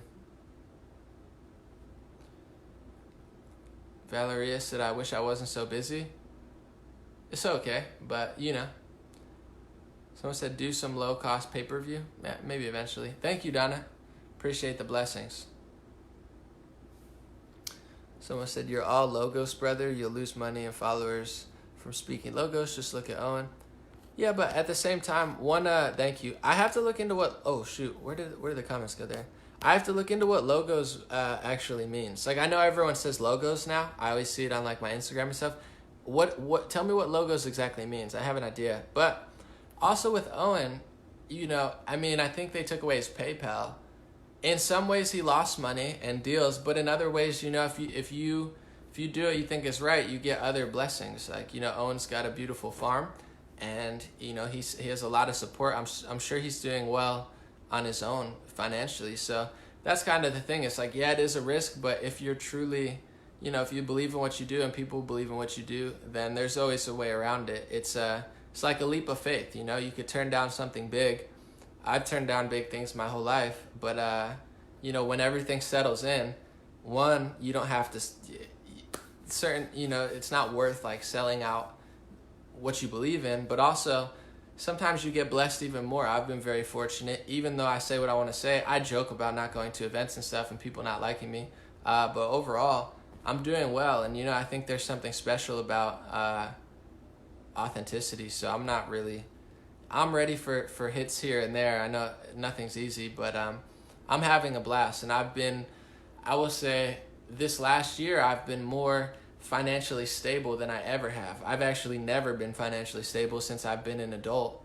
I've never had more than $1,000 in my bank account. And with, loans and stuff, I've been in debt for a time. I've worked in all sorts of jobs. So I'm actually financially stable for the first time in my entire life. So I'm actually doing better than ever.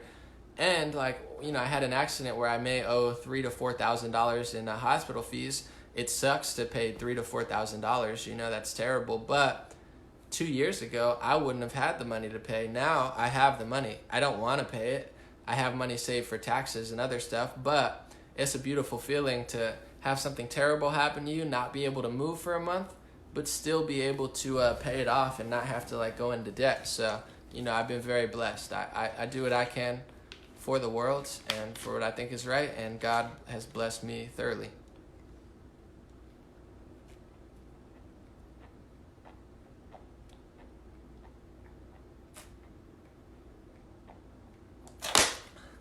It's called a water chuck.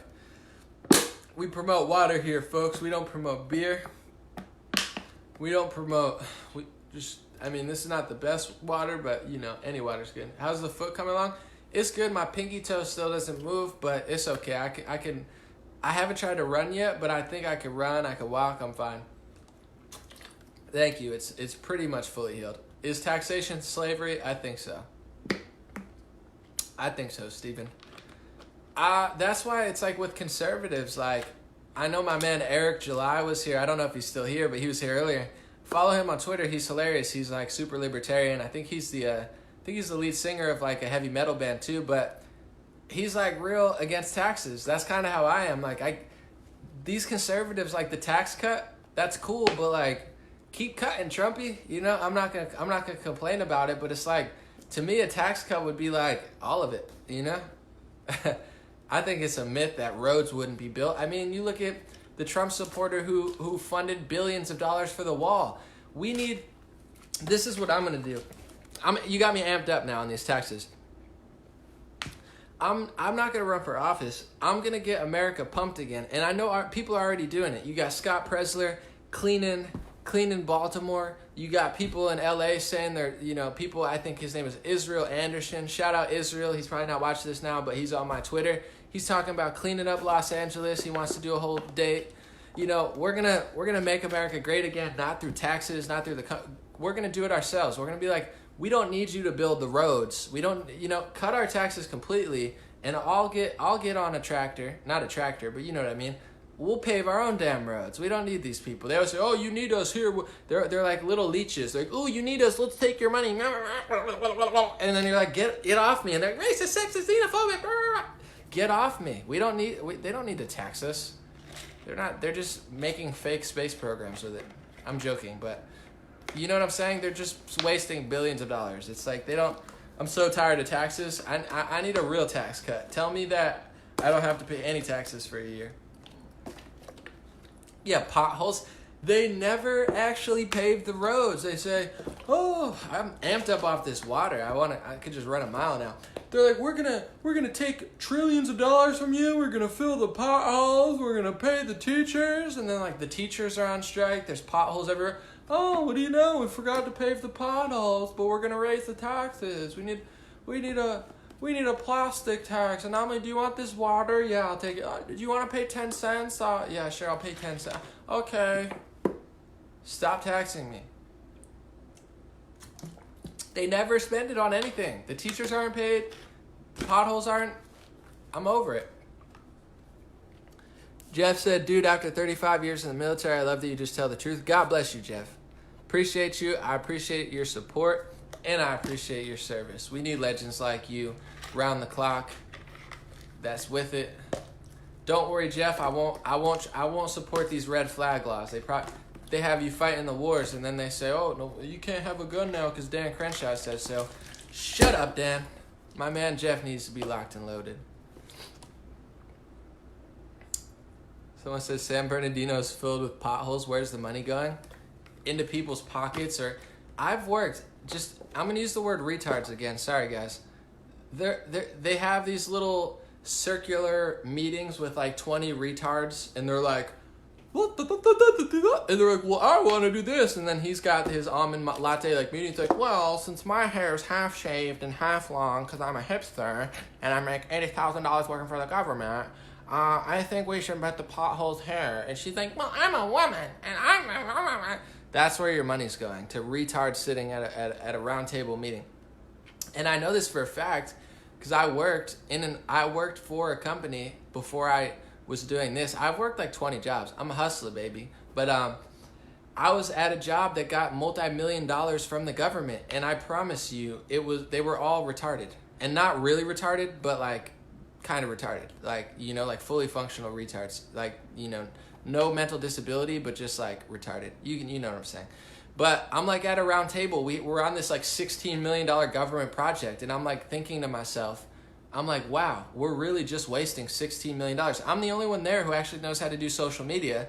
They hired me to do social media, and then these retards were like, "Well, I make $150,000 and you only make $50,000 a year, so I'm going to tell you what to do. Go get my coffee." And I'm like, "Yeah, but you're retarded, and I actually know how to do social media." They're like, "Well, we don't actually do good work. We just take the government's money and we just sit in roundtable meetings, and I call him, and then we sit in the roundtable meetings, and they put another retard on speakerphone, and he says, 'Well, I'm the retard from the New York City office, and are you retards, are you doing good with the government money?' And they're like, 'Well, we have a retarded PowerPoint that we're working on that we're going to show at another meeting with someone else on speakerphone so he could talk to our retard division in Florida, and then he'll tell us how retarded their division is, and by the time we're done, we're going to have a product that Anomaly could have made himself, literally 20 times better by himself on his laptop, and we're going to say it took $16 million to do it.'" That's literally what it's like. I'm not even lying. That's like exactly what I'm at a meeting, and they have another guy on speakerphone, and they're all just idiots. And like they won't let me do better work. I'm like, "Can I do better?" And no, we're not. So I quit, and I did better. And now I'm doing exactly what I said I was going to do. Someone says like adult daycare. So much ego, so much pride, so much $150,000 salaries for people who should get $20,000 or minimum. Literally, they have no talent. Someone said, "You gonna move out of California?" Maybe, but here's the thing. Eventually, there's gonna be nowhere to move. Like people are like, "Move here, move here." Guys, it's all going downhill. And I'm not saying that in like a despair, like, "Oh my God, guys, we're screwed." I'm just like, eventually, it's coming to a town near you, so I could leave, but even if I leave, where am I going to go? It's like, yeah, it could be better, it could be worse, but everywhere's got its pros and cons. Eventually, people got to stand up, So if I'm here, I'm fighting with the people. If I'm gone, I'm gone. But, it's like everywhere, it's all going to affect everywhere eventually, Like 10 years ago, you'd have been like, "Oh, it's not in Texas," but you go to Austin, Texas, and they all look like me. They're just a lot dumber, you know?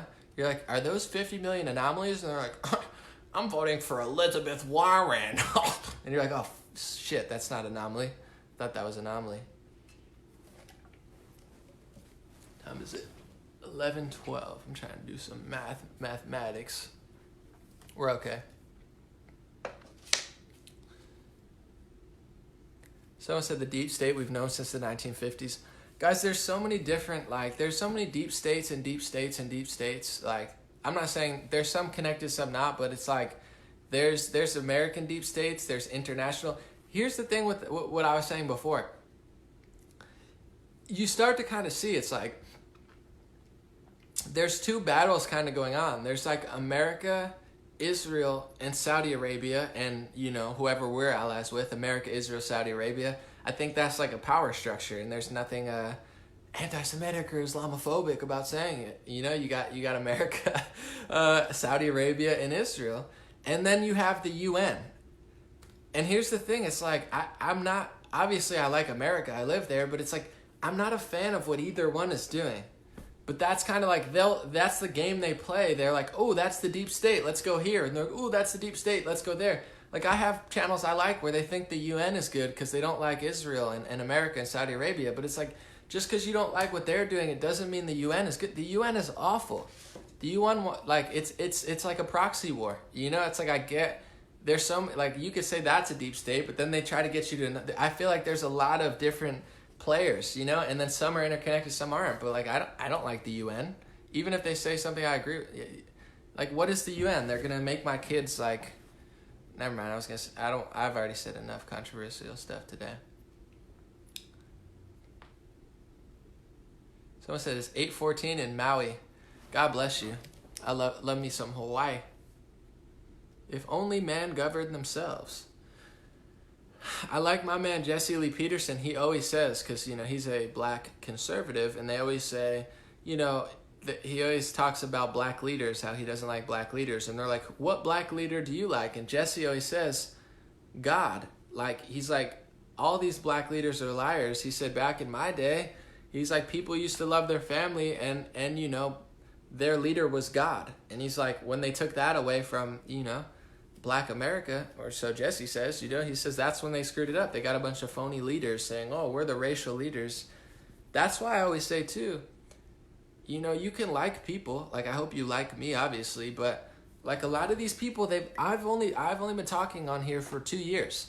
I don't like politics, but I'm not, even me, you should be a little skeptical. But in general, you don't know who anyone is, where with certain people, they've been in politics for 10 years, and even if they're great, even if you love most of what they say, you got to understand they're not God. I'm not God. So, you got to love yourself, believe in God, and then you'll be led in the right direction. But a lot of people, they're looking for leaders, looking for a white leader or a black leader or a Democrat leader or a Republican leader. It's I don't think, man, govern yourself. I don't know. I mean, we could have a president, but I wish they'd stop stealing so much of my money.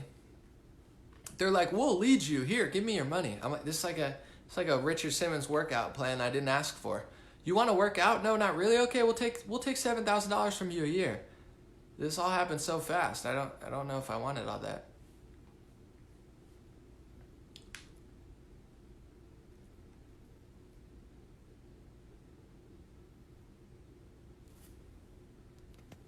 Thank you, Samantha. Thank you. Jeff said, yes, Agenda 2030, Islamic world government. Maybe, but there's a lot of different, there's a lot of different power structures fighting for dominance in certain ways. I don't know that that's exactly true, but there's trust me, there's a lot of players in the game. Even Trump, I had to talk with my friend yesterday. It's hard to tell who Trump really is or what he's really trying to do, because it's Trump could be one of 3 different types of people. He crosses paths with a lot of people where you could say, oh, he's working with them, he's doing their bidding, but it's there's a lot of Saudi Arabia, Israel, the United States. That's one of the most interesting power dynamics ever. You have a Muslim country who perhaps is one of the more extreme Muslim countries in Saudi Arabia, as far as Islamic ideology, with, Israel, who is obviously a Jewish state. And then you have America, who is, I would say, not a Christian state. You could guess what America is, but it's like, we're all working together. So who's going to win that? Like who? America, Israel, Saudi Arabia? Like Saudi Arabia and Israel, they're not the same, that's two different ideologies, but it's like people play off each other where it's like, who's going to win? Who's fighting for what? It's like, it's not so cut and dry. Like I would say like, oh, it's definitely going to be an Islamic one world order. Maybe, but it's like the UN, the EU, us, them. Like there's a lot of different players in the game. And, I don't know that it's so cut and dry. But once again, the further you go down the rabbit hole, the more crap you realize, or you just want to take a nap. You're like, all right, I watched enough YouTube videos.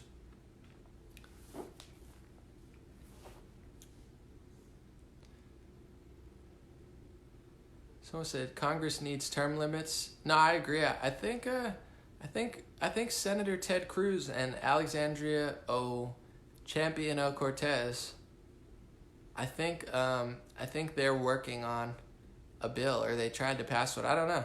I think someone's working on that. Someone said the EU is falling apart. Yeah, they're not doing so hot. They're having a bad time. Someone said, isn't it like 64-dimensional chess at this point? Totally. Here's the most beautiful thing, though. It becomes overwhelming if you think that you have to figure it all out, or if you think you have to like fight other people's wars. Like, you're not a proxy warrior. You don't have to fight all these wars. It's actually beautiful when you realize that, the real battle for yourself is just to like be you. That's really, I think, like the end goal, where it's like you could get caught up in everything, but at the end of the day, you have to look at yourself and be like, what am I doing? Am I being the best version of myself I can be? How can I get better? How can I, make a living, be happy, be as, happy and healthy, and, have as much fun as possible without being evil. My perspective, that takes precedence. I'm not trying to be a bad person, but overall, it's like, I think when a lot of people get too caught up in politics, but for me, I think what allowed me to even thrive in this space is that I kind of came from that perspective before I got in. If I would have been in politics before I got my mind right, I'd be a mess. I'd probably be lying right now, because it's like I got my mind right and I still have a long way to go, and that's, I think, what makes, like, I'm not even where I need to be yet, and I'm self-aware. Self-awareness is important. So, it's cool to talk about. It's obviously cool to speculate, but I think that's why I'm not mad. Like, a lot of people are always mad, but it's like, who are you mad at? I'm not, I get it. People are going to be people. Humans are going to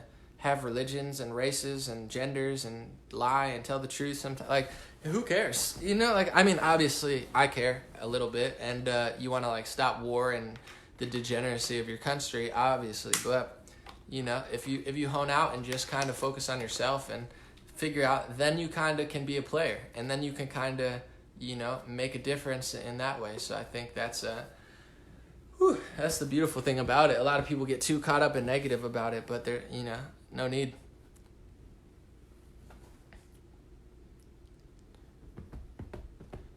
What time is it? 11:21. All right, we'll go like 9 more minutes. Someone said the Swedes are pissed. Why are the Swedes pissed?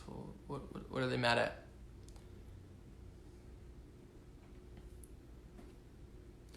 Thank you, Kelly. God bless you. I appreciate you. Aaron, appreciate you, my man. David said, what is trust the plan? It's like the QAnon saying. They always say, trust the plan. Mary said, what do you think is God's plan for you, Anomaly? It's a great question. I don't know. I mean, I would say when I started rapping, I always felt like I had a message to portray. Like, if you could listen to some of my songs from 2008, I'm not saying I'm a prophet per se, but I always had a message. Like, I was always ahead of like the game. Like, I knew the media was lying, and I was saying things that a lot of other rappers weren't saying. So when I was rapping, a lot of rappers, want to talk about cars and clothes and drugs and stuff. And I mean, I had my ignorant songs. I'm not gonna lie, I had some ignorant songs. but I always felt like I had a message to send. So, so in some ways I always felt like a messenger. And now, I feel like all I could do is bring a different type of energy to politics and news, and kind of use that to, try to be fair, be balanced, and bring like health and mindset into the game of politics, where it's constantly people telling you to believe something, where it's like, oh, trust me, believe me, and the truth is you shouldn't, so that's what I'm doing now. But I always felt like I had a message to portray, and in that way, as crazy and hectic as things are, I'm very I'm very fortunate and very happy to be at this point, because when things weren't going so well and my message was not getting heard, through music, it was I always worked very, very hard. I had a crazy work ethic, because I wasn't going to stop. People told me, no, don't, you can't do that. You can't rap. You can't, it's not going to work. Like, no one wants to hear you rap. But it wasn't about that. I didn't want to be famous. But I wanted my message to be heard. I didn't want the attention from me. I wanted what I was saying to be heard. And in the last 2 years, what I've been saying has been heard. So I feel my job is not done, but it's a lot more satisfying than working for 3 years and not, no one listening. So that was, it's, I would say that. But now, the smarter I get and the wiser I get, you start to realize that when I was younger, I wanted my message to be heard. But as I got wiser, then you kind of realize, well, what is your message? Make sure it's right, as opposed to just, that's still a little bit of like ego, I think, where it's like, I was 19, I was a little retarded, for lack of a better word. I was 21 in school, 22, kept getting wiser. But now it's like, that's self-awareness to me is just one of the biggest things, where I constantly want to get better and wiser, or else I'm just spreading, something that's not completely right. So someone said evolution is a lie. Probably. I used to think Christians were crazy when because I was born, I was baptized, I was Catholic growing up, but then not very religious, and then I went in my atheist zone, and then I went in a spiritual zone, and now I'm back, in a God zone. I feel connected, although, I've had my trials and tribulations. But I used to think Christians were crazy, like in high school, and I was like, man, they keep saying evolution, they don't understand science. But now that you really look at everything, you kind of realize that politicians are lying about science. A lot of people are weaponizing science, and I don't think I believe in evolution either. I don't know that that's really true. A lot of mainstream science is designed to take your power away. They want women to feel like they're men and men to feel like they're women, and they tell you, oh, we want to empower you as a woman. But a lot of I have a lot of like spiritual and super, energetic women who follow me. The power of being a woman is in being a woman. It's not in pretending like you're a man. Women have a different power, and there's different ways to unlock it. So the media pretends like they're trying to help women, but what they're really trying to do is take your power away. So with evolution, I believe, that you're right. I think it is a lie, and I do think that, we are God's, I'm not going to say God's chosen people, but everybody born is a human being on earth, and the fact that they're here in their current state, there's a reason for it. They could have not been born, that you could not be alive, so no matter what state you're in, there's a reason. So mainstream science says, oh, evolution, you just came from a monkey. Neil deGrasse Tyson says, oh, you're nothing. You're just a speck of stardust in the sky, and there's no difference between you and anything.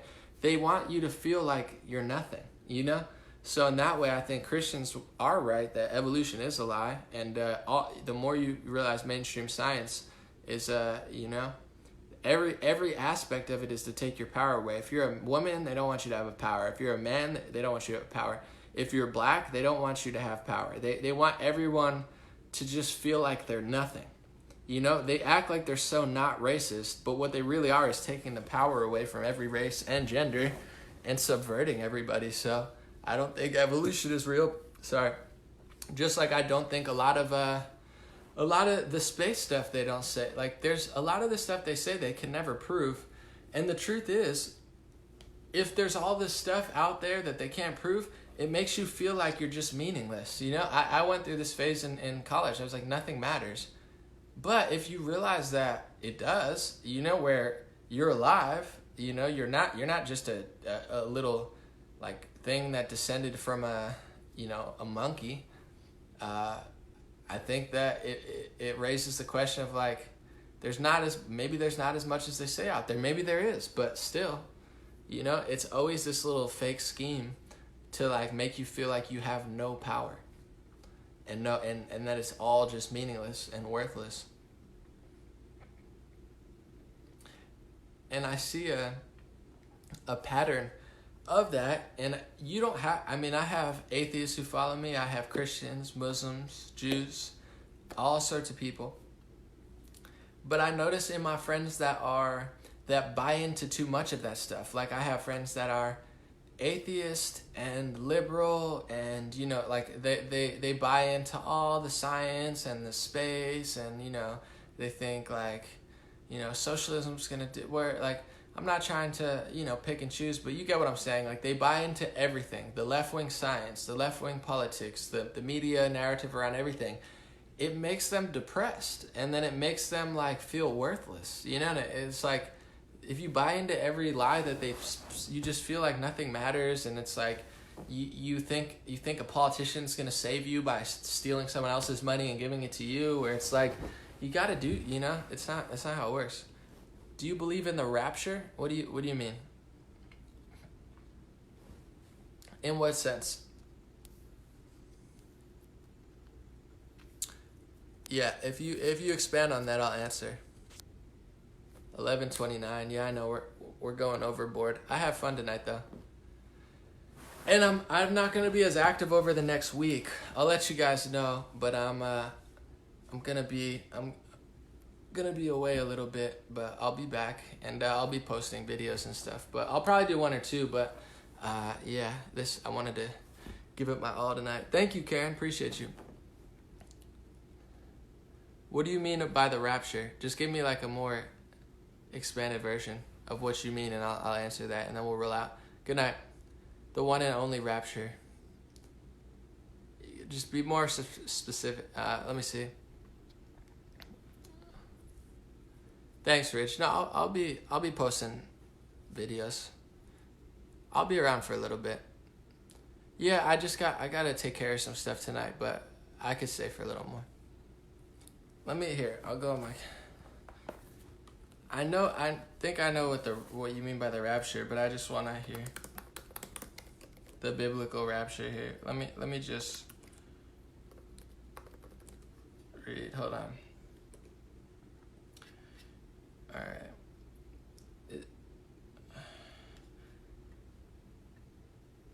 Consisting of an end-time event when all Christian believers who are alive will rise along with the resurrected dead believers into heaven and join Christ.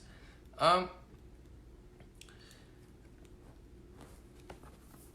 haven't read the full Bible yet. I know like the story, and I was grown into it, but I'm kind of coming back into it, so I have to read it. But my question is, I guess, you know, I question everything.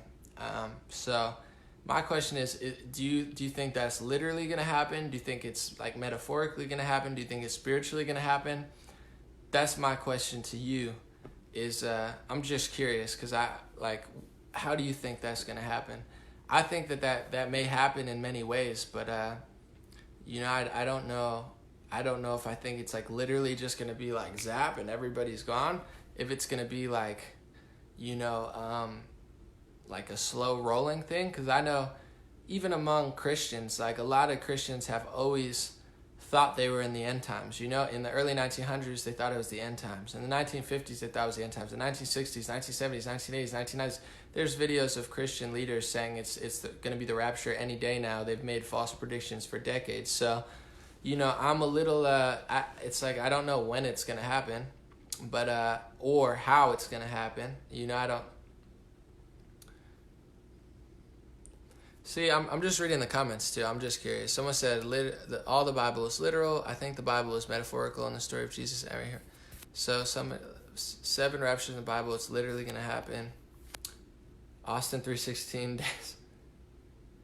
Someone said, get away from Catholics. They're not Christians. The internet is the Antichrist. No, I'm just reading your comments. Not even Jesus knows when it's going to happen. Only the Father.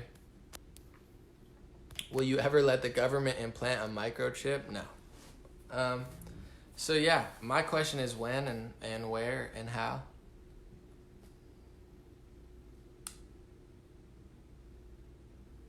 We are in a perpetual cycle of birth and death. The Bible says no one knows when it's going to happen. Yeah, then I don't think about it too much. I just try to, get right within myself and do what I can do. Here's the interesting thing that I think, and please, I'm kind of being interactive because it always, so a lot of Christians believe in the rapture literally, in the sense of you're saying it's going to happen. My question is, and not even to be mean or I'm just wondering, if you believe that it's literally going to happen, what's the point of caring about any politics or any, a lot of people that I know that believe in the rapture literally, they're always freaking out about everything. But if you're, if you're that in tune with the Bible, why would anything sway you, If that's definitely going to happen, what's the point? Every single day people are freaking out about the news. Oh my God, we got to stop Antifa. We got to do this, we got to do that. If you're a Christian, you believe that the rapture is literally going to happen, what's the point of even getting, right? What's the point of even getting upset at anything? I don't understand that.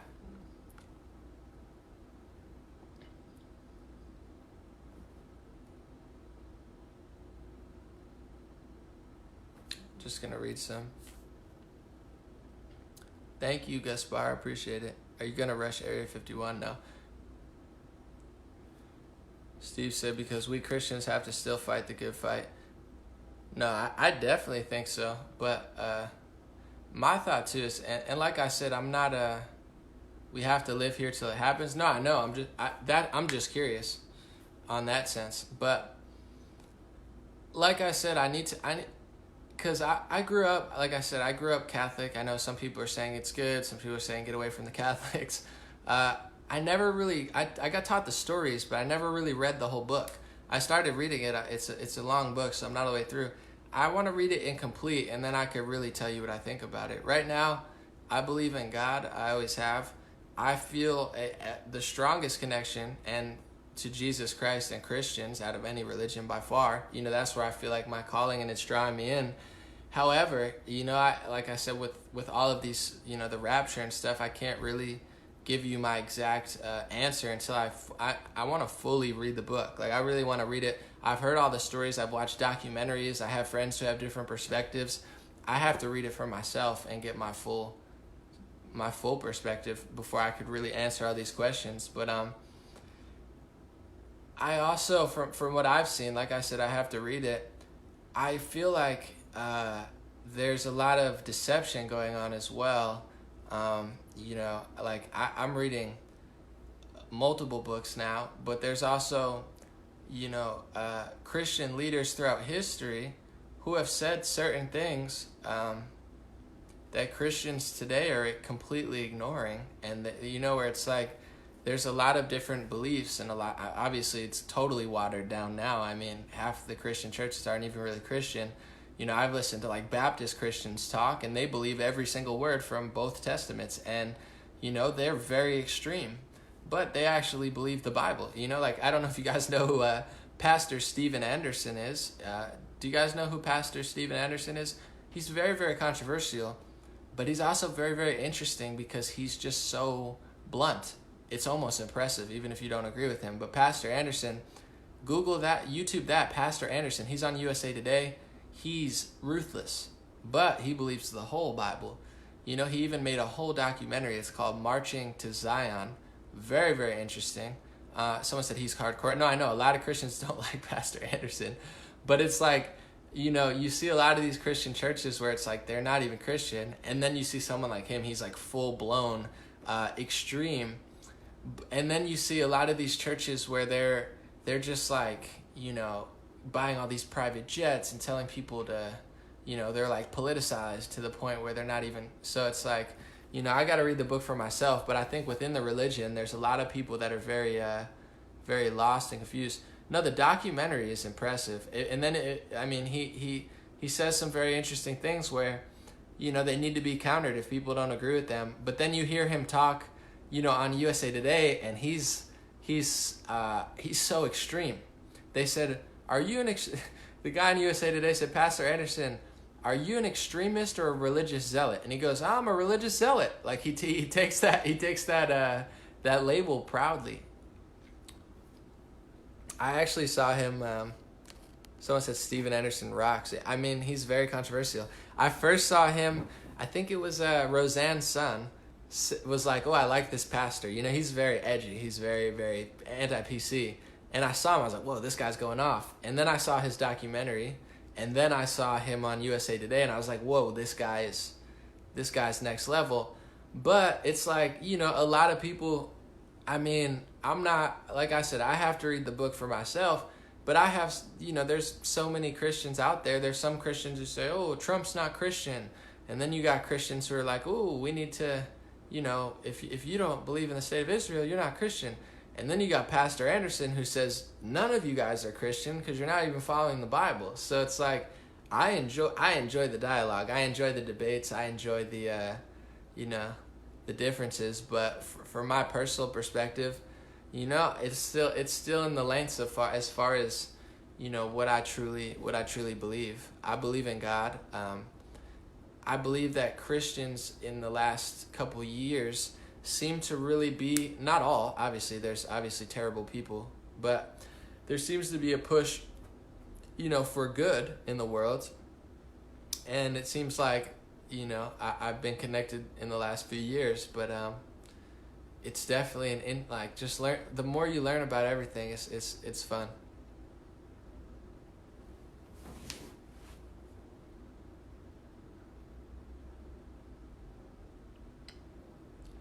And that's kind of why someone said, my dad is a Baptist pastor who believes the whole Bible. He's one of the most humble persons you'd ever meet. Here's the thing, too. Like, I'm not a hateful person, but I'm also not one of those people who's going to sit here and condemn people and censor people. Because, say, 15 years ago, you might look at a Baptist preacher like Pastor Anderson and say, this guy's out of your mind. You could still say that, but you might think everything he said was crazy 20 years ago, but now you look and a lot of what they're saying kind of is coming true, So it's like, for example, I always use this. Me personally, I've never had a problem with gay, lesbian, transsexual. It doesn't bother me. I'm not a world police or who you choose to have sex with.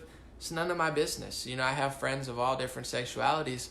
But if you would have told me, a Baptist preacher in 2008 would have told me, ooh, if you let gay people get married, they're going to do pedophilia and all this stuff, and they're going to use that as a political thing to destroy America, I would have been like, Pastor Anderson, you're crazy.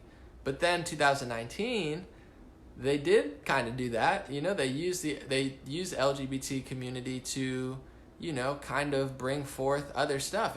I don't think it's every gay or lesbian person's fault, but, controversially enough, I don't agree with what Pastor Anderson says, but most people would just condemn him and say he's not allowed to say that.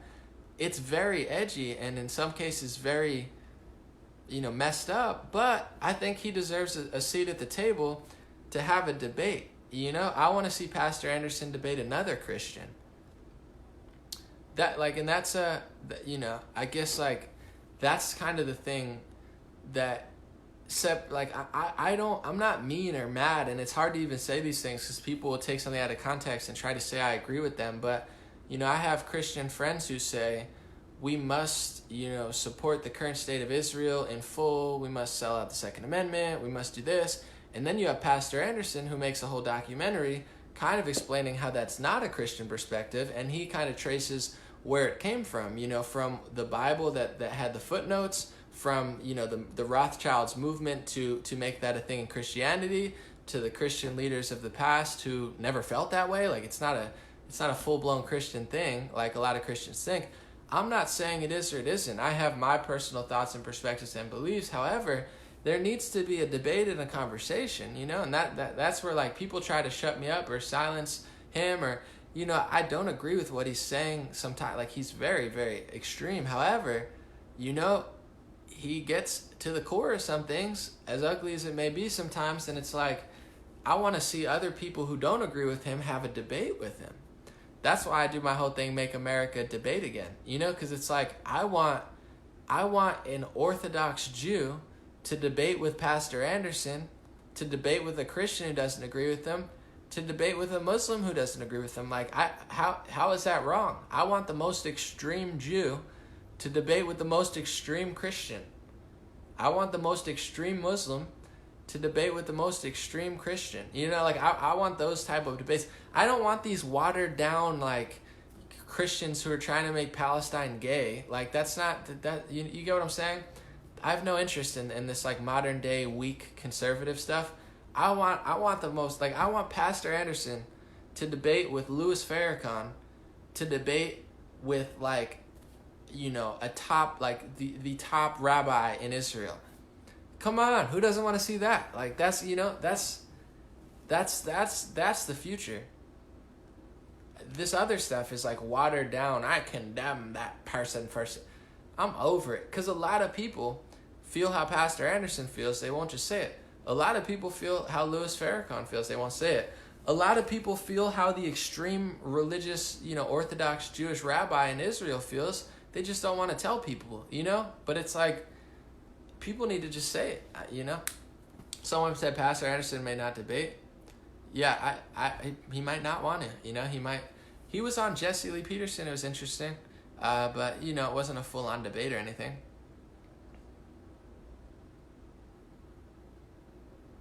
But that's kind of what I want, and I know it'll get misunderstood, but I'm going to keep pushing to really get these crazy debates out there. Thank you, Joseph. Said I'm ugly as hell. Okay. What's up, Ty? Do you think the Antichrist is already born? I mean, I don't know if I'm qualified to say if the Antichrist has been born or not, but I would say that Satan definitely has a strong grip on a lot of, you know, industries. I would say that Satan's presence is definitely felt in this world. So I don't know if I would say that the literal Antichrist is back. I can't answer that for you, but I mean, Satan's presence is definitely here, but God's presence is as well, you know? So, someone said the Antichrist is the Pope. I can't confirm nor deny that. I just know that Satan definitely has a strong grip. But, you know, God and light is powerful. Someone said anomaly sure is not ugly. Guys, it's okay. I'm not very self-conscious, so I don't really care. Like, people can make fun of me and call me ugly. I'm not easily offended.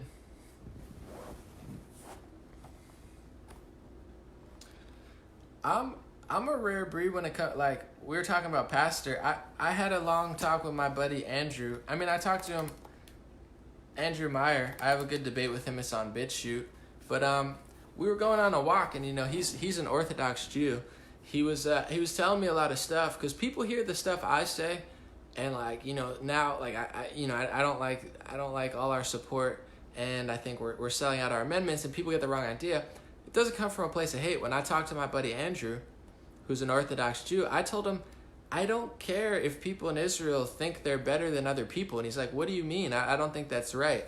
I'm like, I'm not saying it's right or wrong, but I don't necessarily care. You know, I'd rather, in a weird way, I know this probably doesn't sit well with some people, but I respect the Orthodox Jew or the rabbi in Israel if he feels like he's better and more supreme than other people.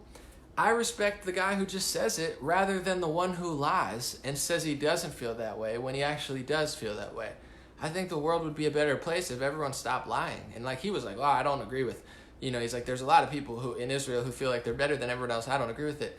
I was like, I don't mind that. I'm not saying it's right or wrong, but I respect the honesty rather than the subverter, the one who acts like it's not true and constantly tells everyone else not to feel that way when they feel that way. I don't mind that. I want the most extreme rabbi who, you know, a lot of people agree with to sit down with the extreme Christian and the extreme Muslim and really I feel like a lot of people just don't really say how they feel.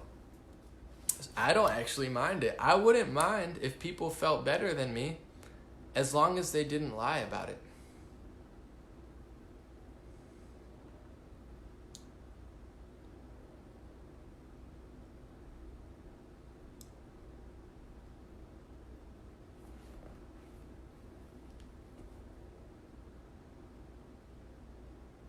Alright, I really gotta go in like, what time is it? Dang. Yeah, like 3 minutes. This was fun though. Someone said, how could we trust any religion? I don't know. That's a good question. I mean, you know, you could read the doctrine and then figure out what you believe and what other people believe. I'd say just if you're a trustworthy person, people will tell you more. If they trust you, if they really trust you and they know that you don't hate them. Like a lot of people tell me a lot of stuff. I mean, not everything, obviously, but like say like, you know, like Christianity, you could read the Bible, you get what's in it. Islam, you could read the Quran, everyone knows what's in it. Judaism's way more confusing. That's why everyone's always so confused. So like people always act like we don't know why people are confused. It's because no one knows what you believe. You know, it's like some Jewish people say, oh, we believe the Torah, but they have the Talmud, which is like, you know, 20 books of like, you can't even read. And one of the passages says Jesus is boiling in hot excrement, you know, for eternity. So it's like confusing, you know, but I'm not saying that that's all it says. It's just like no one knows what it says. So it's, you know, people get confused when you don't even know what someone believes because you can't even read the books that the oral, you know, passed down for generations that no one knows what they're saying.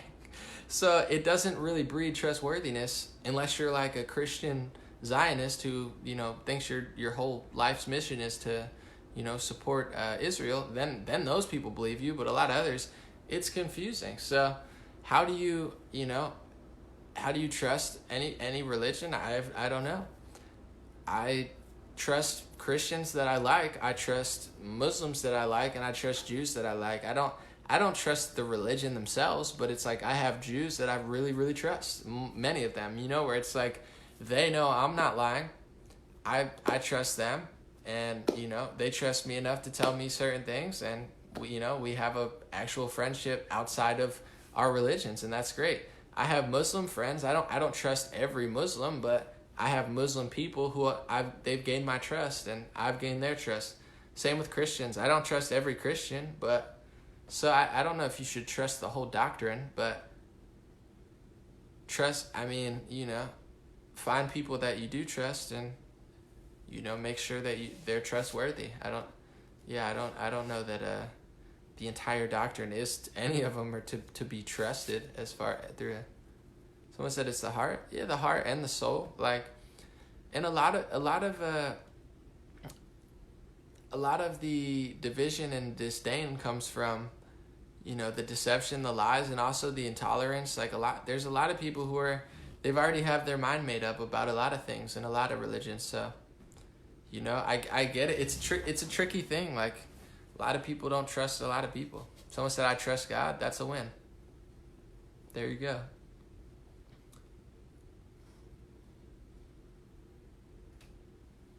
Mary said, I wish more people had these conversations. My soul feels good listening to people with light like Anomaly. Thank you.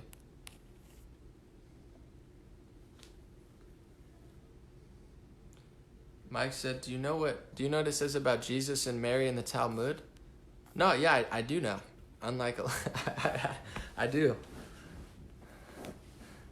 That's the thing that, like I said, I'm going to just say it. I have more respect for the extreme rabbi in Israel that will tell me how he really feels than I do for Ben Shapiro.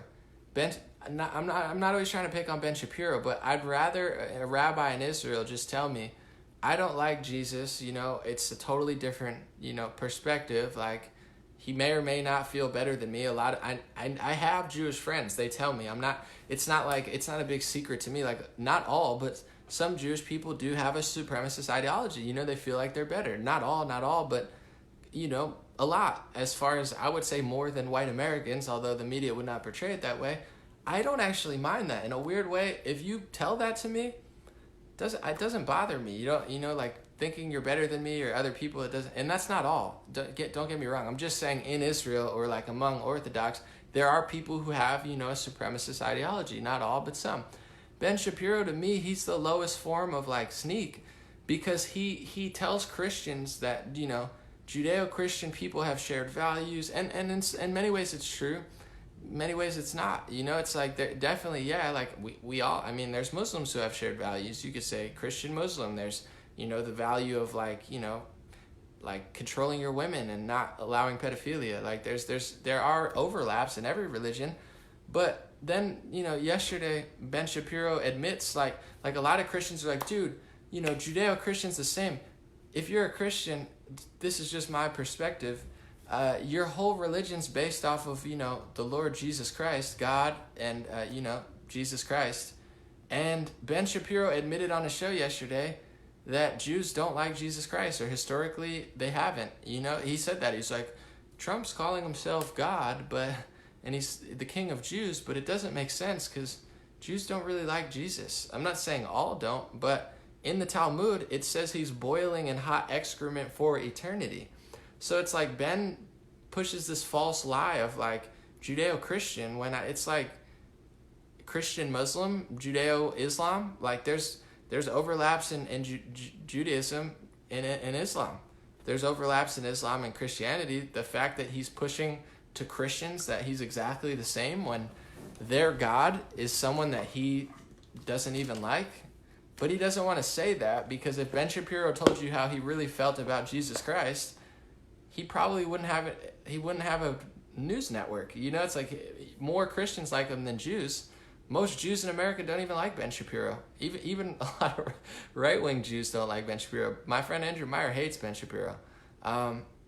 So in a weird way, it's like I respect the extreme rabbi more than I do Ben Shapiro. I don't mind like true. How do I know what? How do I know that Ben Shapiro? He said it on the show yesterday. I watched it. He said it. But how do I know what? I mean, the Talmud, you could look into. I mean, I'm not trying to blow up someone's spot here, but the Talmud is also known as the Oral Torah. It was passed down orally for generations because I don't think they wanted people to read it, because if people read it, they would realize that it's not as it's not as Christian as a lot of Christians think it is. So it was the Oral Torah, and then it was eventually transcribed into Hebrew, which most people can't read, and now you could probably find it in English, and it's like 20 books that are this long in one of the passages. There's also many more. I'm not trying to frame it as this horrible thing. I'm sure there's a lot of wisdom and knowledge in it, but one of the passages is Jesus is burning in hot excrement for eternity. So Christians are preaching that they're exactly the same as Judeo when their God that they believe is like the holiest person to ever live, and the other doctrine is boiling in hot excrement, which is poop for literally eternity, which is, you could tell how much certain rabbis hated him historically and still hate him today. So to me, it's like, it doesn't bother me in the sense of like, I don't know. And here's the other thing is like, I don't know who believes what. When it comes to Christianity, like you could say there's similarities. Who believes the whole Bible? You know what I'm saying? With Christians, Pastor Anderson believes the whole Bible, he believes every word of it. A lot of Christians are like half-baked Christians where they just believe parts of it, whichever parts make them feel good inside, and then they ignore the rest of it. Some Christians only believe the New Testament and they write out the Old Testament, so it exists in Christianity too.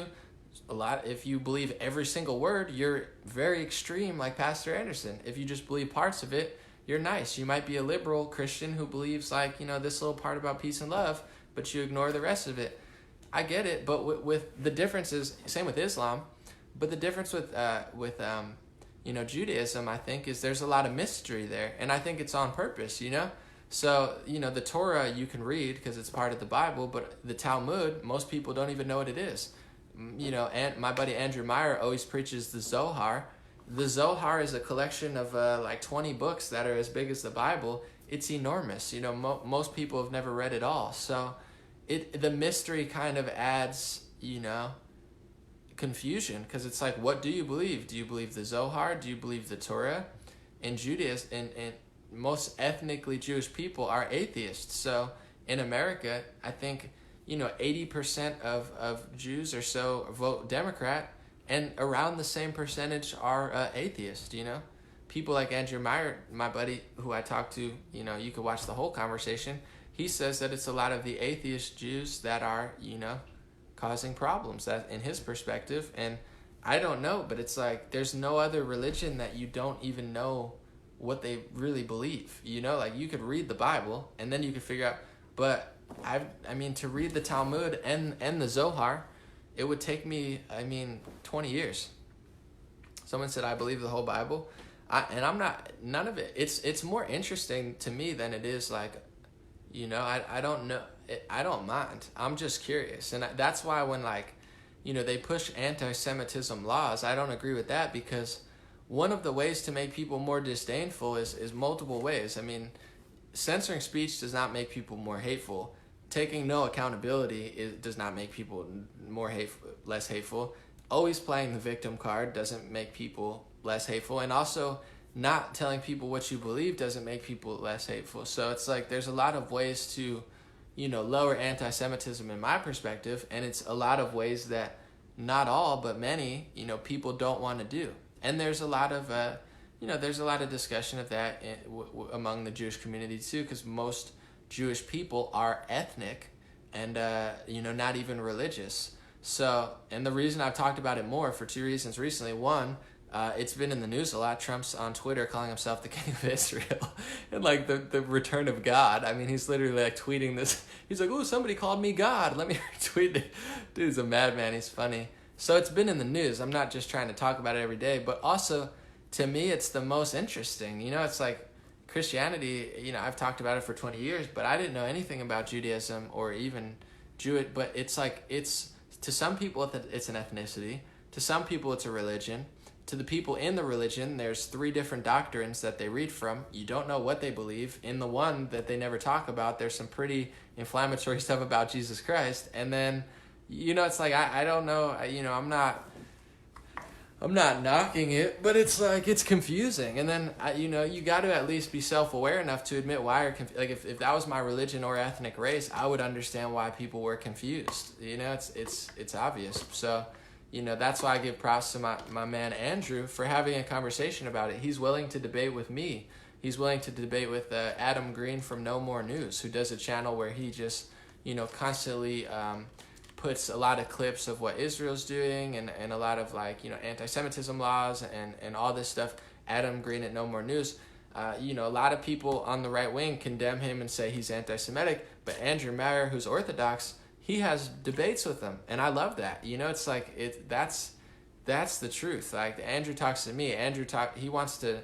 That's what I would love to see of more. Like not so much playing the victim card, and more like having open discussions, because a lot of people have no idea what people believe. And to me, I'm not even mad. Like people are like, "Oh my God, anomaly." I'm not mad. Oh, my light turned off. Right, that's the sign we got to go. But it's like, between all the religions and stuff, I'm not mad at Muslims. I'm not mad at Christians. I'm not mad at Jews. I'm not mad at Israel. Frankly, I'm not really mad at anyone. I just find it incredibly interesting, like the whole dichotomy of religion, and even now Trump and Israel, and kind of like the game he's playing has been in the news all week, where he's like, "Look, I'm the best Jew. I'm the best leader of Jews." And then you got to watch Ben Shapiro. It's so interesting. He then says what Trump said was anti-Semitic, because the hoops that people like Ben Shapiro jump through to try to get their point across is hilarious. It's like, he's like, what he said is anti-Semitic because he's saying that all ethnic Jews have to feel a certain way, but they're not religious Jews. And he's like, but in a way he's not being anti-Semitic, but he's like, it's anti-Semitic to suggest I have dual loyalty. It's anti-Semitic to suggest that every single Jew in America is not loyal to America. It's like, dude, I can't believe people think Ben Shapiro is like a truth teller. The dude is just such a snowflake when it comes to his own race and religion. He has 20,000 laws of when you can and can't say stuff based on, it's like, dude, I want to take a nap watching 10 minutes of Ben Shapiro, and then he sells me, Bowling Branch sheets. It's hilarious. But it's like, you know, it makes me laugh, literally. I'm like watching it and just cracking up. I'm like, I can't believe people watch this guy and actually think he's like some sort of like Christian leader or like a truth teller, conservative truth teller. The dude is like absolutely just constantly subverting and like, it's so funny.